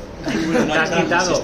Hablando de Platón, Pero te has quitado la mitad del libro y no, porque encima, al si principio es no va a ser, hacia al arriba... final tampoco. Y está hablando de Platón, no hay tanto. Esperemos que esa intuición de que es a la izquierda sea Odio verdad. esto. Yo cuando tengo que buscar algo siempre Es muy me complicado. acuerdo como de la imagen del Yo también sé dónde está, pero Sí, no tardo sé dónde 80.000 años en encontrarlo. ¿sabes? Pero dice, está hablando de la teoría de la reminiscencia, dice que Platón lo hace bien porque introduce el tiempo. La Error 254. G. Sí. Es la 254. Ole. Vale, pues muy bien. Pues bueno, pero más, o sea, voy a hacer un paréntesis, eso era un paréntesis, luego cierro y sigo con lo que estaba diciendo antes, porque si existe lo impensable y eso es lo que te encuentras y genera el pensamiento, eso solo puede ser sentido, dice, ¿no? Como que al final nosotros tampoco, o sea, crear conceptos. O sea, no sé cómo queda la agencia del sujeto en Deleuze. Esa es mi pregunta realmente. Porque crear conceptos no es algo que nosotros podamos decidir totalmente, porque hay algo que nos afecta, ¿no? Porque que es parte de ese campo funcional de multiplicidades y singularidades y cosas y nos hace pensar. Entonces nos hace pensar algo, ¿no? En plan, yo siempre pienso, porque es mi tema, en la cucaracha que se encuentra Clarice Lispector, o sea, GH en la novela de Clarice Lispector, ¿no? Como que ella piensa a partir de eso porque la afecta, ¿no? Y me parece importante lo de los afectos y lo de los efectos, ¿no? Porque al final nosotros no somos la causa, a lo mejor, de nada o de casi nada, que realmente somos el efecto de muchas cosas y producimos, y eso produce otros efectos en la forma del sujeto, ¿no? O sea, la forma del sujeto produce efectos también en el mundo, y no sé, esa es mi pregunta. Está bien. Perdón. Tantas preguntas. Yo tengo una pregunta para saber. Cuando dices que no sabes dónde encaja o dónde entra la agencia en Deleuze, ¿qué estás pensando? En plan, ¿qué te imaginas? ¿Qué ves? Porque no sé si estás viendo a un individuo. No, lo digo por lo que decíamos antes, de como que nosotros creamos los conceptos, no, o sea, como esta forma de hablar de creamos los conceptos o creamos los problemas, ¿no? Como hasta qué punto, o sea, qué significa crear ahí y qué parte tenemos nosotros como sujetos autónomos irracionales que no existen, ¿sabes? Pero como, no sé. Sí, bueno, no, era un pequeño inciso nada más. Deleuze creo que en la 214, es que me lo he leído en el ordenador, entonces no lo tengo muy claro. Dice que el concepto designa siempre posibilidad. Entonces a lo mejor cuando se refiere a crear conceptos se refiere a crear posibilidad. Que ahí es, opino, donde la caga Heidegger, porque Heidegger dice hay siempre un prejuicio, hay siempre una precomprensión del ser, que es precisamente el límite del pensamiento. Y en vez de ahondar en cuál es ese límite del pensamiento que siempre está presupuesto, prosigue y dice, bueno, pues está la ontología particular, tal, no sé qué, y todo el tema de la ciencia. Creo que ahí es precisamente donde la caga, pero Deleuze yo le tengo como el pensador de la ciencia y creo que crear conceptos siempre se refiere a eso, a crear posibilidad, a crear potencia, en el sentido de la potencia que está intrínseca en la materia, o sea, como diría Simón, vaya. No sé si resuelve un poco, pero yo lo he entendido así. Hay una cosa que dice en ese capítulo, que el pensamiento es involuntario. Claro. Entonces ya está, con eso ya es como, nunca es una buena voluntad de quiero pensar. Entonces ya nosotros ya estamos siendo receptores de afectos y a partir de ahí creamos. Pero es lo que os decía antes, siempre una relación bidireccional. Nosotros no somos origen de nada. Porque el pensamiento solo surge cuando algo nos fuerza a pensar y es fruto de un encuentro. Y tú no decides con qué encontrarte. Entonces ya siempre hay un elemento de involuntariedad antes de pensar. La cosa de la agencia es muy compleja. A veces parece que hay poca agencia, ¿no? Parece que nos estamos inmersos en el devenir y ya está. En otros libros parece que hay mucha agencia, hay que crear nuevas formas de vida, Yo creo que es ese juego, nunca hay una creación ex nihilo, de la nada, siempre las cosas empiezan en media res, ¿no? Pero a la vez tampoco es que seamos pura pasividad, ¿no? Siempre hay como esa lucha. Y luego sobre lo de Heidegger, un apunte, yo pienso que la distancia está sobre todo en el tema de la historia. O sea, Deleuze no le interesa nada la historia de la metafísica, básicamente. Deleuze hace metafísica y no tiene ningún complejo, mientras que Heidegger liga toda su filosofía a la historia de la ontología del ser, de la metafísica. Desde la filosofía se acabó. A Deleuze eso literalmente le da igual, ni lo critica ni lo alaba, porque es como, vale, a mí la metafísica, yo construyo filosofía, y si es metafísica, pues que sea. Y entonces eso deriva en otras también distancias.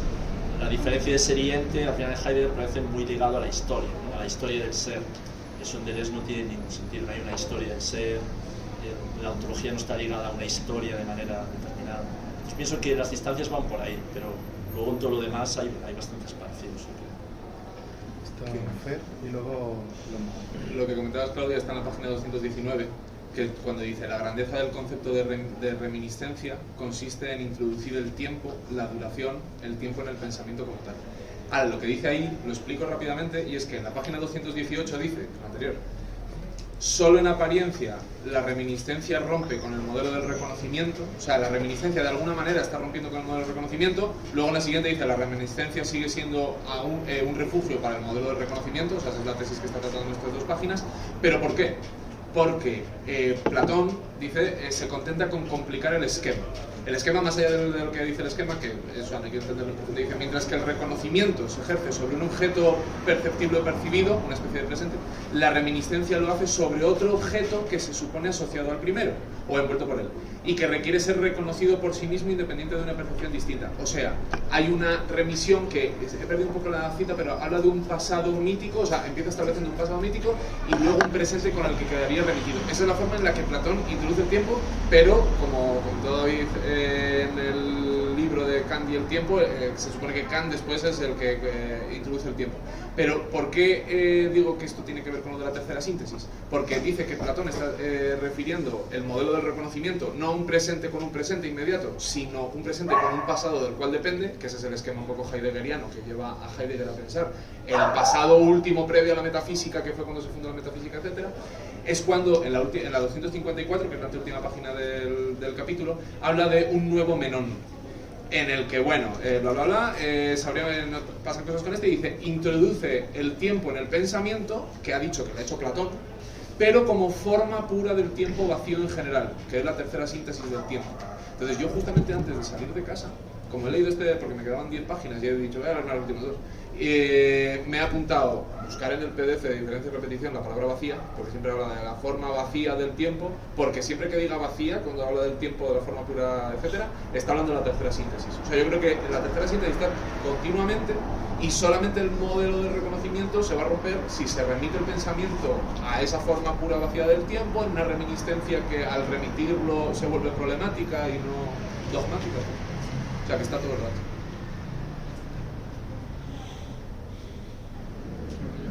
Sí. Es que faltan 10 y no me quiero ir sin plantear la pregunta, y que creo que tiene que ver con lo que está diciendo Alejandro, hasta las 8. Sí. Bueno, Y vamos a hacer el juego, ¿verdad? habla Lombo y el juego. Se me ha olvidado. O sea, tampoco tenemos tiempo. No hay prisa. Claro. A ver, yo a las 8 me voy, pero soy yo. Pero Que no soy Pues tú una- te pides el juego, Ya está, por ya está. tonto. ¿Habla? Que eso que decías tú, que no le importa de leer la historia de la metafísica, no lo sé. No sé si esta pregunta es una obviedad, pero esta segunda vez que leo específicamente este capítulo me lleva a pensar eso, y es que hasta qué punto volver sobre, o sea, yo sé que el proyecto es un pensamiento sin imágenes, o un pensamiento sin imagen, contra esta imagen dogmática del pensamiento que reproduce no los presupuestos objetivos sino los subjetivos, que tienen que ver con el qué significa pensar, bla bla bla, y de acuerdo con todas las discusiones que hemos tenido, pero ¿por qué vuelve sobre las facultades? O sea, no sé si vuelve sobre las facultades para superar a las facultades, porque de algún modo supone pensar lo que pensar lo que no puede ser pensado, ¿no? Imaginar lo que la imaginación o la sensibilidad netamente empírica no puede sentir, se entiende, ¿no? El imaginando, bla bla bla. Pero ¿por qué volver sobre las facultades si las facultades son precisamente un legado de la historia de la metafísica que de algún u otro modo, yo no estoy seguro, pero hasta qué punto no reproduce ciertos, y no son en últimas esas facultades las condiciones de posibilidad de reconocimiento y de la representación en cuanto tal. Sí, y lo dice en la 220, o sea, porque parece que no quiere superar la posibilidad de las facultades, dice, por supuesto existe un encadenamiento de facultades, un orden en ese encadenamiento, o sea, las facultades no van a desaparecer, ¿sí? Que hay una relación distinta entre las facultades más allá del sentido común, es cierto, no coinciden ellas como coinciden Kant, y él vuelve a Kant para ejemplificar muy bien en esa parte de lo sublime en la crítica del juicio, donde las facultades de algún modo se rinden y dicen, no, pues hay algo a lo que no podemos ir, y entonces se desquician y es la experiencia de lo sublime y bla bla bla, pero igualmente se vuelve sobre las facultades, se vuelve sobre una imagen muy poderosa que retoma también el querido Hegel, y que retoman de ahí en adelante todos para decir efectivamente lo que significa pensar. O sea, digo yo, no sé si me estoy haciendo entender, pero la pregunta es, si volver sobre las facultades no es en últimas estar hablando ya partiendo de un presupuesto sobre lo que significa pensar, y creo que no lo está del todo superando, porque igual más allá de que quiere ir de la organización específica de las facultades kantianas, igual se mantiene en el discurso de las facultades en general, o sea, no abandonamos, más allá de que diga que hay muchas facultades, el discurso de las facultades. Pienso yo y la voto. No sé si eso es un prejuicio completamente colonial y moderno. ¿Sí? Y la planteo, no sé hasta qué punto, o sea, la posibilidad misma de la separación entre sensibilidad y entendimiento y razón, a mí me vuelve sobre alma-cuerpo, ¿sí? O sea, sobre algo directamente orientada a lo sensible y algo directamente orientado a lo que no es sensible. Y él no abandona ese discurso, no sé si es una bobada, pero la planteo, o sea, me cuesta entender cómo podemos pensar una imagen del pensamiento que no sea esta imagen dogmática del pensamiento, cuyo origen es principalmente Platón, ¿sí?, sin abandonar la posibilidad misma del pensamiento con base a las facultades. O sea, si no dejamos de hablar de facultades, que detrás puede tener este prejuicio que planteo, ¿sí?, ¿cómo podemos construir entonces ese pensamiento sin imágenes que él dice? O sea, independientemente si se abandona o no el proyecto de aquí en adelante, si nos centramos solo en este tercer capítulo, porque siento que lo que planteas tú, Sebas, es de verdad muy interesante de pensar, hasta qué punto no reproduce todo el problema. O sea, a mí sí me gustaría pensar sin las facultades, o sea, ¿por qué? Sin las facultades, sí. Sí, sin las facultades kantianas, que yo creo que tal vez vamos a utilizar esta herramienta para superarla, pero es que estamos usando la herramienta, o sea... ¿Me hago entender? Creo que sí. Sí. Planteo la pregunta, no sé... Yo es una crítica que le hago también. Yo en mi libro de diferencia de petición tengo muchos apuntes de ¿por qué volver a la doctrina kantiana? Pienso que Deleuze al final se siente a veces un poco adeudado en la historia de la filosofía y le cuesta a veces desembarazarse de ciertas referencias. Y no tengo nada que decir sobre ese apunte y me parece... Yo voy a ser muy fascista y para que podamos hacer el trabajo vamos a terminar igual que termine este capítulo con una pregunta que es la del hongo y ya. Y David, apúntala, que te he visto con ganas. La respuesta, que te he visto con... No, pues para la semana que viene. Sí, para la semana que viene. Además es la semana que viene, o sea. Esto es una tontería. No lo es. Bueno, lo hacemos y si queda algo de Juzgarnos es hablar, una tontería. Claro, se sigue haciendo las cosas, o sea... Claro, si es una tontería... Hay una puta mierda. Si es algo serio, me huevo aún. Claro. Bueno, soy un poco boba, entonces he impreso, o sea, como que he puesto mal el documento, entonces hay textos que están cortados. Entonces me da igual, voy a repartir como uno, o sea, coged uno cada uno y el trozo que os toque, ¿sabes? En plan, pero a lo mejor sí estaría bien que estuvieran en orden porque... Pero me da un sentido. No tanto. No tanto. Crítica a Kant, pero poco.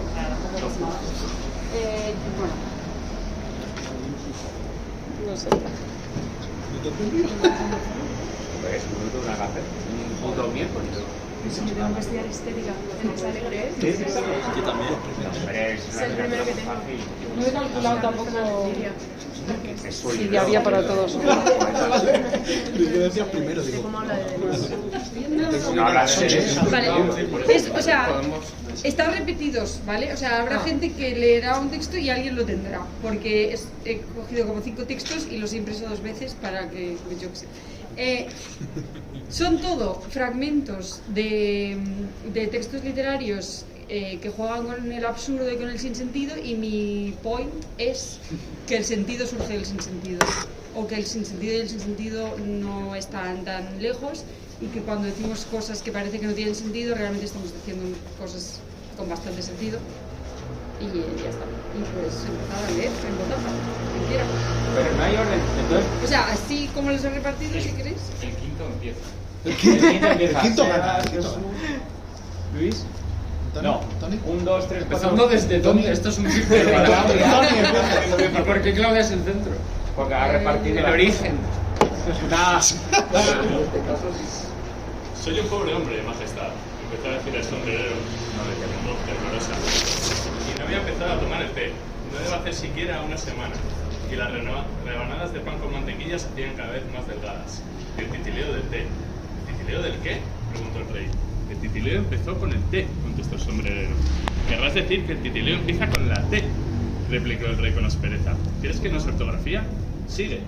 Soy un pobre hombre, siguió el sombrerero. Y otras cosas empezaron a titilar después de aquello. Pero la liebre de marzo dijo: yo no dije eso. Se apresuró a interrumpirle la liebre de marzo. ¿Lo dijiste?, gritó el sombrerero. Lo niego, dijo la liebre de marzo. Ella lo niega, dijo el rey. Tachad esta parte. Bueno, en cualquier caso, el lirón dijo, siguió el sombrerero y miró ansioso a su alrededor para ver si el lirón también lo negaba. Pero el lirón no negó nada, porque estaba profundamente dormido. Después de esto, continuó el sombrerero, cogí un poco más de pan con mantequilla. Pero, ¿qué fue lo que dijo el lirón?, preguntó uno de los miembros del jurado. De eso no puedo acordarme, dijo el sombrerero. Tienes que acordarte, subrayó el rey, o haré que te ejecuten. El desgraciado sombrerero dejó caer la taza de té y el pan con mantequilla y cayó de rodillas. Soy un pobre hombre, majestad, empezó.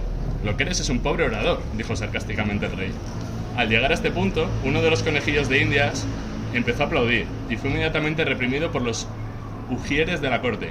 Como eso de reprimir puede resultar difícil de entender, voy a explicar con exactitud lo que pasó. Los ujieres tenían un gran saco de lona, cuya boca se cerraba con una cuerda.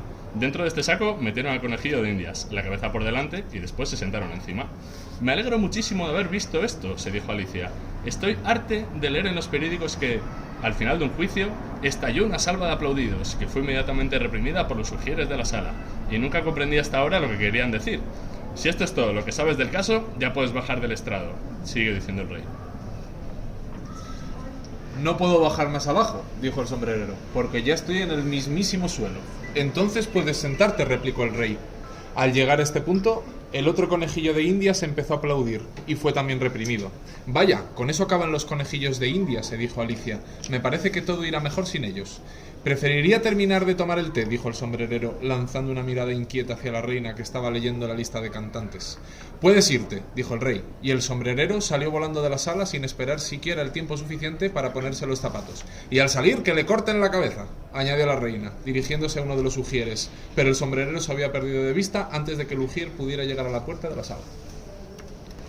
Pero he sentido tantas cosas extrañas y seguramente infundadas que quizás valdría más silenciarlas. Por ejemplo, hablar de esos periodos en que me licúo y me vuelvo barro. ¿De qué serviría? ¿O de aquellos otros en que cabría por el ojo de una aguja, tan endurecido y encogido estoy? No, esos son agradables tentativas que nada cambian el asunto. Estaba hablando de mis pequeñas distracciones y iba a decir, creo, que haría mejor contentándome con ellas que lanzándome esas historias disparatadas de vida o muerte. Suponiendo que se trate de eso, y creo que sí, ya que nunca se ha tratado de otra cosa que yo recuerde. Pero decir en qué se resuelven exactamente me sería imposible, por el momento. Son imprecisas vida y muerte. He debido tener mis nociones al empezar, o no habría empezado. Me habría quedado tranquilo. Hubiera seguido tan tranquilo aburriéndome mortalmente. Jugando con conos y cilindros, por ejemplo, con los granos de mijo de los pájaros y otros panizos. Esperando que alguien se tome la molestia de venir a tomarme las medidas para el ataúd. Se me ha ido de la cabeza mi pequeña idea. Pero no importa, acabo de tener otra. Quizás sea la misma. Tanto se parecen las ideas cuando se las conoce. Nacer, he aquí mi actual idea, es decir, vivir el tiempo suficiente para saber qué es el gas carbónico libre y luego dar las gracias. Ese siempre ha sido en el fondo mi sueño. Todas las cosas que siempre han sido en el fondo mi sueño. Tantas cuerdas y nunca una flecha. No hace falta la memoria. ¿Ve tan bonito esto? En la antibiblia, George lee al Vestre la historia del Hijo de Dios. El Hijo de Dios entra en la tumba caminando para atrás, envuelto en una luz gloriosa. Sale 3 días más tarde con cara de muerte. Por la noche Dios lo escucha decirle cosas desde abajo y ve que lo desclavan de una cruz. Siente pena por su hijo y le prepara festines en olivares a los que Dios invita a prostitutas. Lo conduce a bodas donde abunda el vino, peor de pronto, se acaba y solo hay agua, y Dios le dice a su hijo que abandone Jerusalén. La gente de la ciudad guarda ramos y hojas de palmas en sus casas, y el niño habla con filósofos en templos, pero más tarde se hace ignorante y trabaja de carpintero. Después, Dios lo reduce y lo guarda en la barriga de su madre, y más tarde lo desmaterializa y lo recibe a su diestra en el reino de los cielos, como deberían hacer todos los padres, piensa George, en vez de andar hincándoles lanzas en el costado y coronas de espinas en la cabeza que a sus hijos les tomará una vida de esclavarse. Raimunda lo ve leer y caminar para atrás hasta el dormitorio, disertando como un profesor peripatético, pero en retroceso, como Setracos, el filósofo griego, que era Sócrates al revés. George entra al dormitorio andando hacia atrás y Raimunda entra después. Mi pequeño George, piensa, sos un nene. Qué bueno que encontraste un libro que te da un poco de paz o al menos te entretiene. Se quita la blusa. Pero tené cuidado, lindo George. Tené cuidado porque la religión es el opio del pueblo, dice, quitándose el blue jean. George se quita los borceguíes y las medias. Pregunta, ¿y entonces el opio qué es? Raimunda se quita el sostén y George se quita la camiseta. Se sienta en la cama. Se quita el pantalón y el calzoncillo. Raimunda se quita las bombachas. George se quita la boina. Camina al baño y se mira al espejo. En todo caso, es un lugar sin misterio. La magia lo ha abandonado al encontrarlo sin misterio. Y aunque no voy a visitarlo de muy buena gana, quizá voy allí más a gusto que a otra parte, asombrado y tranquilo. Iba a decir como en un sueño, pero no es esto, no es esto. Pero no es uno de esos lugares a los que uno va, sino que uno se encuentra en ellos, a veces sin saber cómo, sin ningún placer y sin poder marcharse cuando uno quiere, pero quizá con menos molestia que en otros sitios de los que es posible alejarse a poco que uno se tome el trabajo, parajes misteriosos, poblados con los misterios habituales. Escucho y me oigo dictar un mundo paralizado en el momento de perder el equilibrio, bajo una luz débil y tranquila sin más, suficiente para ver, ustedes comprenderán, y también paralizada. Y oigo murmurar que todo se dobla y cae, como bajo una pesada carga. Pero aquí no hay carga, y también el sol, poco adecuado para llevar cargas, y también la luz hacia un final que parece que no va a llegar nunca. Porque, ¿qué fin podrían tener estas soledades donde nunca hubo verdadera claridad, ni equilibrio, ni simple tierra firme, sino perpetuamente estos objetos pendientes, deslizándose en un derrumbamiento sin fin, bajo un cielo sin recuerdo de alborada ni esperanza de atardecer? Digo estos objetos, pero ¿qué objetos venidos de dónde? ¿Formados de qué sustancia? Y parece que aquí nada se mueve, ni se ha movido nunca, ni se moverá nunca, salvo yo, que tampoco me muevo cuando estoy ahí, sino que miro y me hago ver. Sí, es un mundo acabado pese a las apariencias. Su fin le dio origen, empezó al acabar. Me expreso con bastante claridad y yo también estoy acabado. Cuando me encuentro ahí, se me cierran los ojos, cesan mis sufrimientos y termino doblado como no pueden hacerlo los vivos. Diálogo entre Ham y Clough. Ayer, ¿qué quiere decir eso? Ayer. Quiere decir maldito sea. Uso las palabras que me has enseñado. Si ya no quieren decir nada, enséñame otras, o deja que me calle. Conocí a un loco que creía que había llegado el fin del mundo. Pintaba. Yo lo estimaba mucho. Iba a verlo al asilo, lo tomaba por la mano y lo llevaba a la ventana. Mira, allí, todo ese trigo que crece. Y allí, mira, las velas de los pescadores de sardinas. ¡Cuánta belleza! Él retiraba la mano y volvía a su rincón, espantado. No había visto más que cenizas. Solo él había sido preservado, olvidado. Parece que el caso no era tan raro. ¿Un loco? ¿Cuándo? Ah, hace tiempo. Todavía no habías venido al mundo. ¡Qué época hermosa! Lo quería mucho. Era pintor. ¿Hay tantas cosas terribles? No, ya no hay tantas, Clough. Sí. ¿No te parece que esto ha durado demasiado? Sí. ¿Qué? esto. Siempre lo pensé, tú no. Entonces es un día como los otros, mientras dure toda la vida las mismas necedades. Soy un pobre hombre, majestad, empezó a decir el sombrero en voz temblorosa, y no había empezado aún a tomar el té. No debe hacer siquiera una semana. Y las rebanadas de pan con mantequilla se hacían cada vez más delgadas, y el titileo del té. ¿El titileo de qué?, preguntó el rey. El titileo empezó con el té, contestó el sombrerero. Querrás decir que el titileo empieza con la T, replicó el rey con aspereza. ¿Crees que no sé ortografía? Sigue. Soy un pobre hombre, siguió el sombrerero, y otras cosas empezaron a titilar después de aquello. Pero la liebre de marzo, dijo. Yo no dije eso, se apresuró a interrumpirle la liebre de marzo. Lo dijiste, gritó el sombrerero. Lo niego, dijo la liebre de marzo. Ella lo niega, dijo el rey, tachad esta parte. Bueno, en cualquier caso, el lirón dijo, siguió el sombrerero, y miró ansioso a su alrededor, para ver si el lirón también lo negaba, pero el lirón no negó nada, porque estaba profundamente dormido. Después de esto, continuó el sombrerero, cogió un poco más de pan con mantequilla. ¿Pero qué fue lo que dijo el lirón?, preguntó uno de los miembros del jurado. De eso no puedo acordarme, dijo el sombrerero. Tienes que acordarte, subrayó el rey, o haré que te ejecuten. El desgraciado sombrerero dejó caer la taza del té y el pan con mantequilla, y cayó de rodillas. Soy un pobre hombre, majestad, empezó. Lo que eres es un pobre orador, dijo sarcásticamente el rey. Al llegar a este punto, uno de los conejillos de Indias empezó a aplaudir, y fue inmediatamente reprimido por los ujires de la corte. Como eso de reprimir puede resultar difícil de entender, voy a explicar con exactitud lo que pasó. Los ujieres tenían un gran saco de lona, cuya boca se cerraba con una cuerda. Dentro de este saco metieron al conejillo de Indias, la cabeza por delante y después se sentaron encima. Me alegro muchísimo de haber visto esto, se dijo Alicia.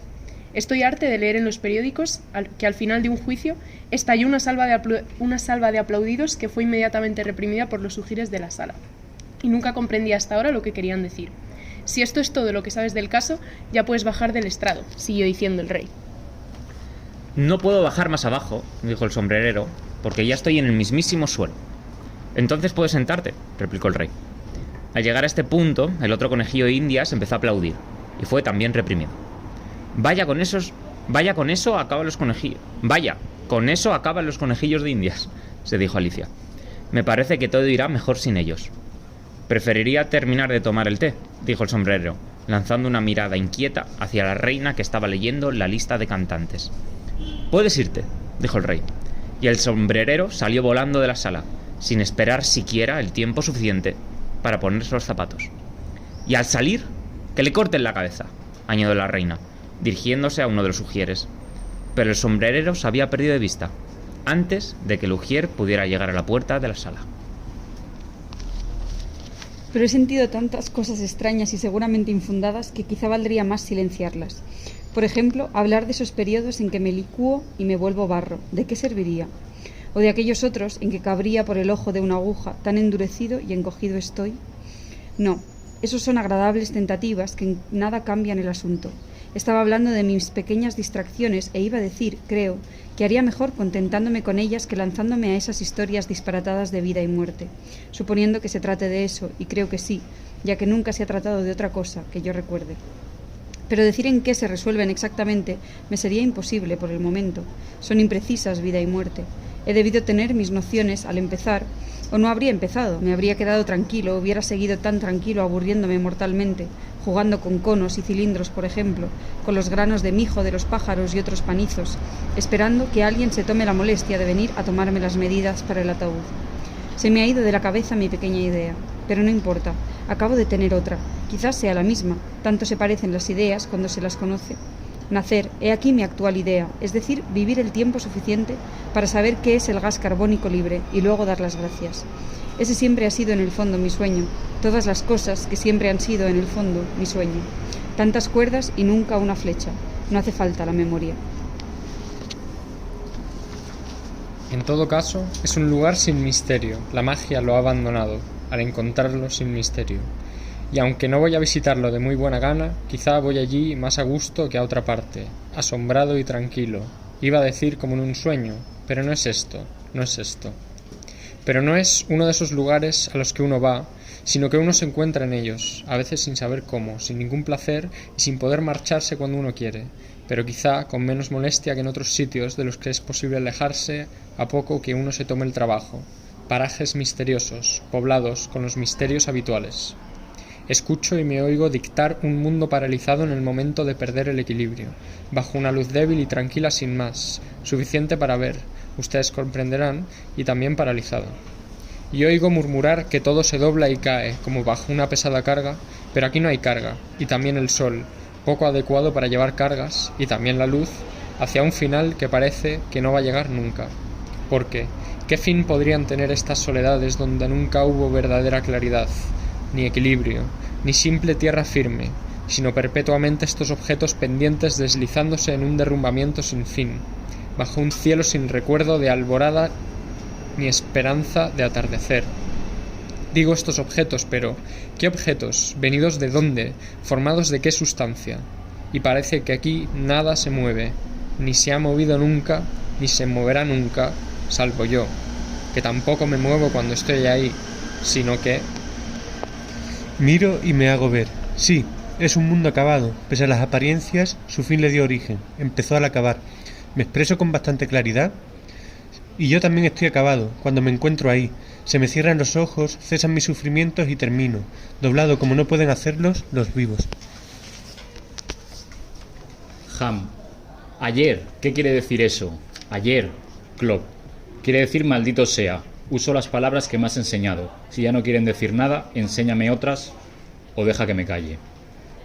Conocí a un loco que creía que había llegado el fin del mundo. Pintaba. Yo lo estimaba mucho. Iba a verlo al asilo.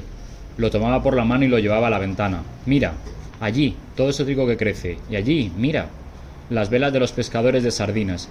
¡Cuánta belleza! Él retiraba la mano y volvía a su rincón, espantado. No había visto más que cenizas. Solo él había sido preservado, olvidado. Parece que el caso no era tan raro. ¿Un loco? ¿Cuándo? Ah, hace tiempo. Todavía no habías venido al mundo. ¡Qué época hermosa! Ham se quita el solideo. Lo quería mucho. Se pone el solideo. Era pintor. Hay tantas cosas terribles. No, ya no hay tantas, Klopp. ¿Sí? ¿No te parece que esto ha durado demasiado? Sí. ¿Qué? Esto. Siempre lo pensé. ¿Tú no? Entonces es un día como los otros. Mientras dure. Toda la vida las mismas necedades.